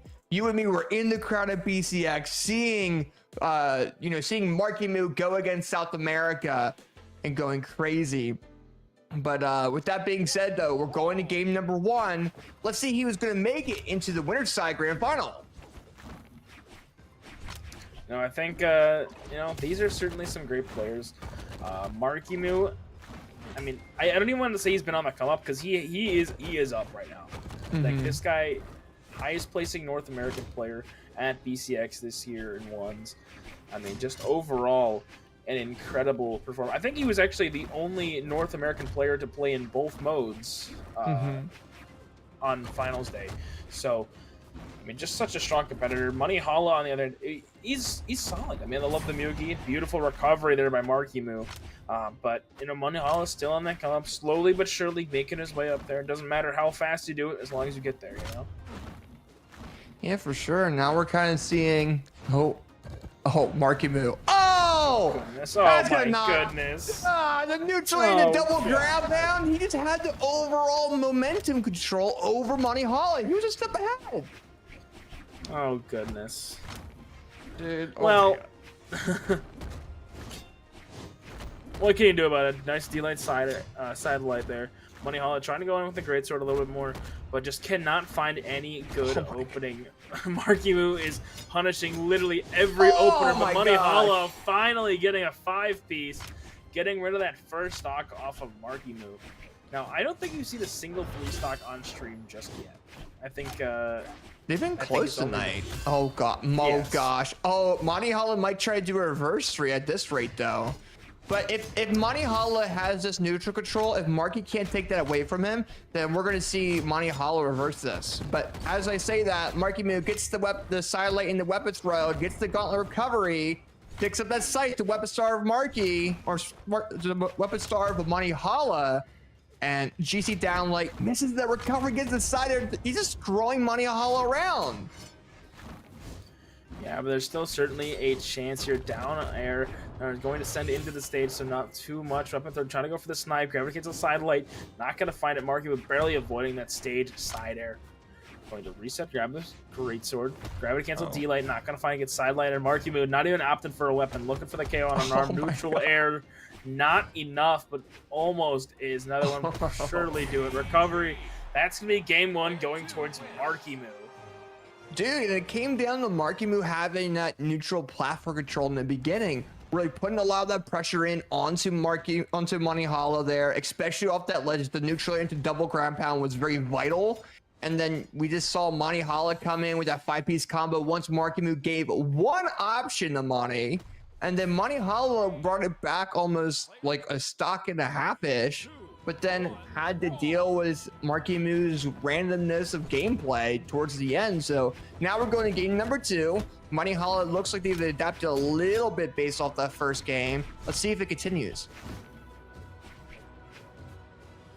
We're on a little bit of a smaller ceiling here, so I think Monihalla, if he wants to, he can go off the top a little bit more. That neutral heavy, or I'm sorry, neutral finisher. Those are going to do some work here on this map. But it's a much smaller map than Demon Island is, I believe. So it's looking already pretty good. Neutral stick barely going to whiff there from Monihalla. Looking for a lead go, or I'm sorry, a stock lead going. This Marckiemoo already put in the red neutral finisher, going to whiff again. But Marckiemoo slowly but surely clawing back with damage. Monihalla able to return, whiffing on the Sair. Marckiemoo trying to play on the edge guard, but beautiful side air. Yeah, very, very nice side air coming in from Monihalla. You know, playing the edge against Marckiemoo pretty decently well, but now we got Marckiemoo with these gauntlets, and Monihalla knows that side light's going to be vital for Marckiemoo. Counters it out very, very well. Gets another 3-piece combo right after the first one. And now has Marckiemoo into the orangey red. Now into the red. He just needs to get a knockout option. But Marckiemoo gets risky there with the arm side signature into a GC downlight off that ledge. And Monty is down to that second stock. But Marckiemoo is almost down an entire stock right now. Well, he is up in the set, I believe. So it's not like the end of the world. Game one, you really just got to... Game one's really that feel-out spot. And that's what a lot of people use it for. Monihalla going to get the second one off of Marckiemoo, and this greatsword's been working very, very well for him this game. Last game was a little bit rough since Marckiemoo was kind of forced on those gauntlets a little bit more. Oh no, Monihalla! Oh, he might be able to come back there with that weapon throw. Oh, that's a confirm. That's it. Marckiemoo with the fantastic edge control, making sure Monihalla used every single option they had to get back to that platform and punished like 3 or 4 of them. Oh. My goodness. Marckiemoo, he brought it back quite a bit. I mean, he was down almost an entire stock there. And but Monihalla is still going in with that grid, so that's that down thing, that's gonna be it. Oh my goodness, dude. That thing hits so hard.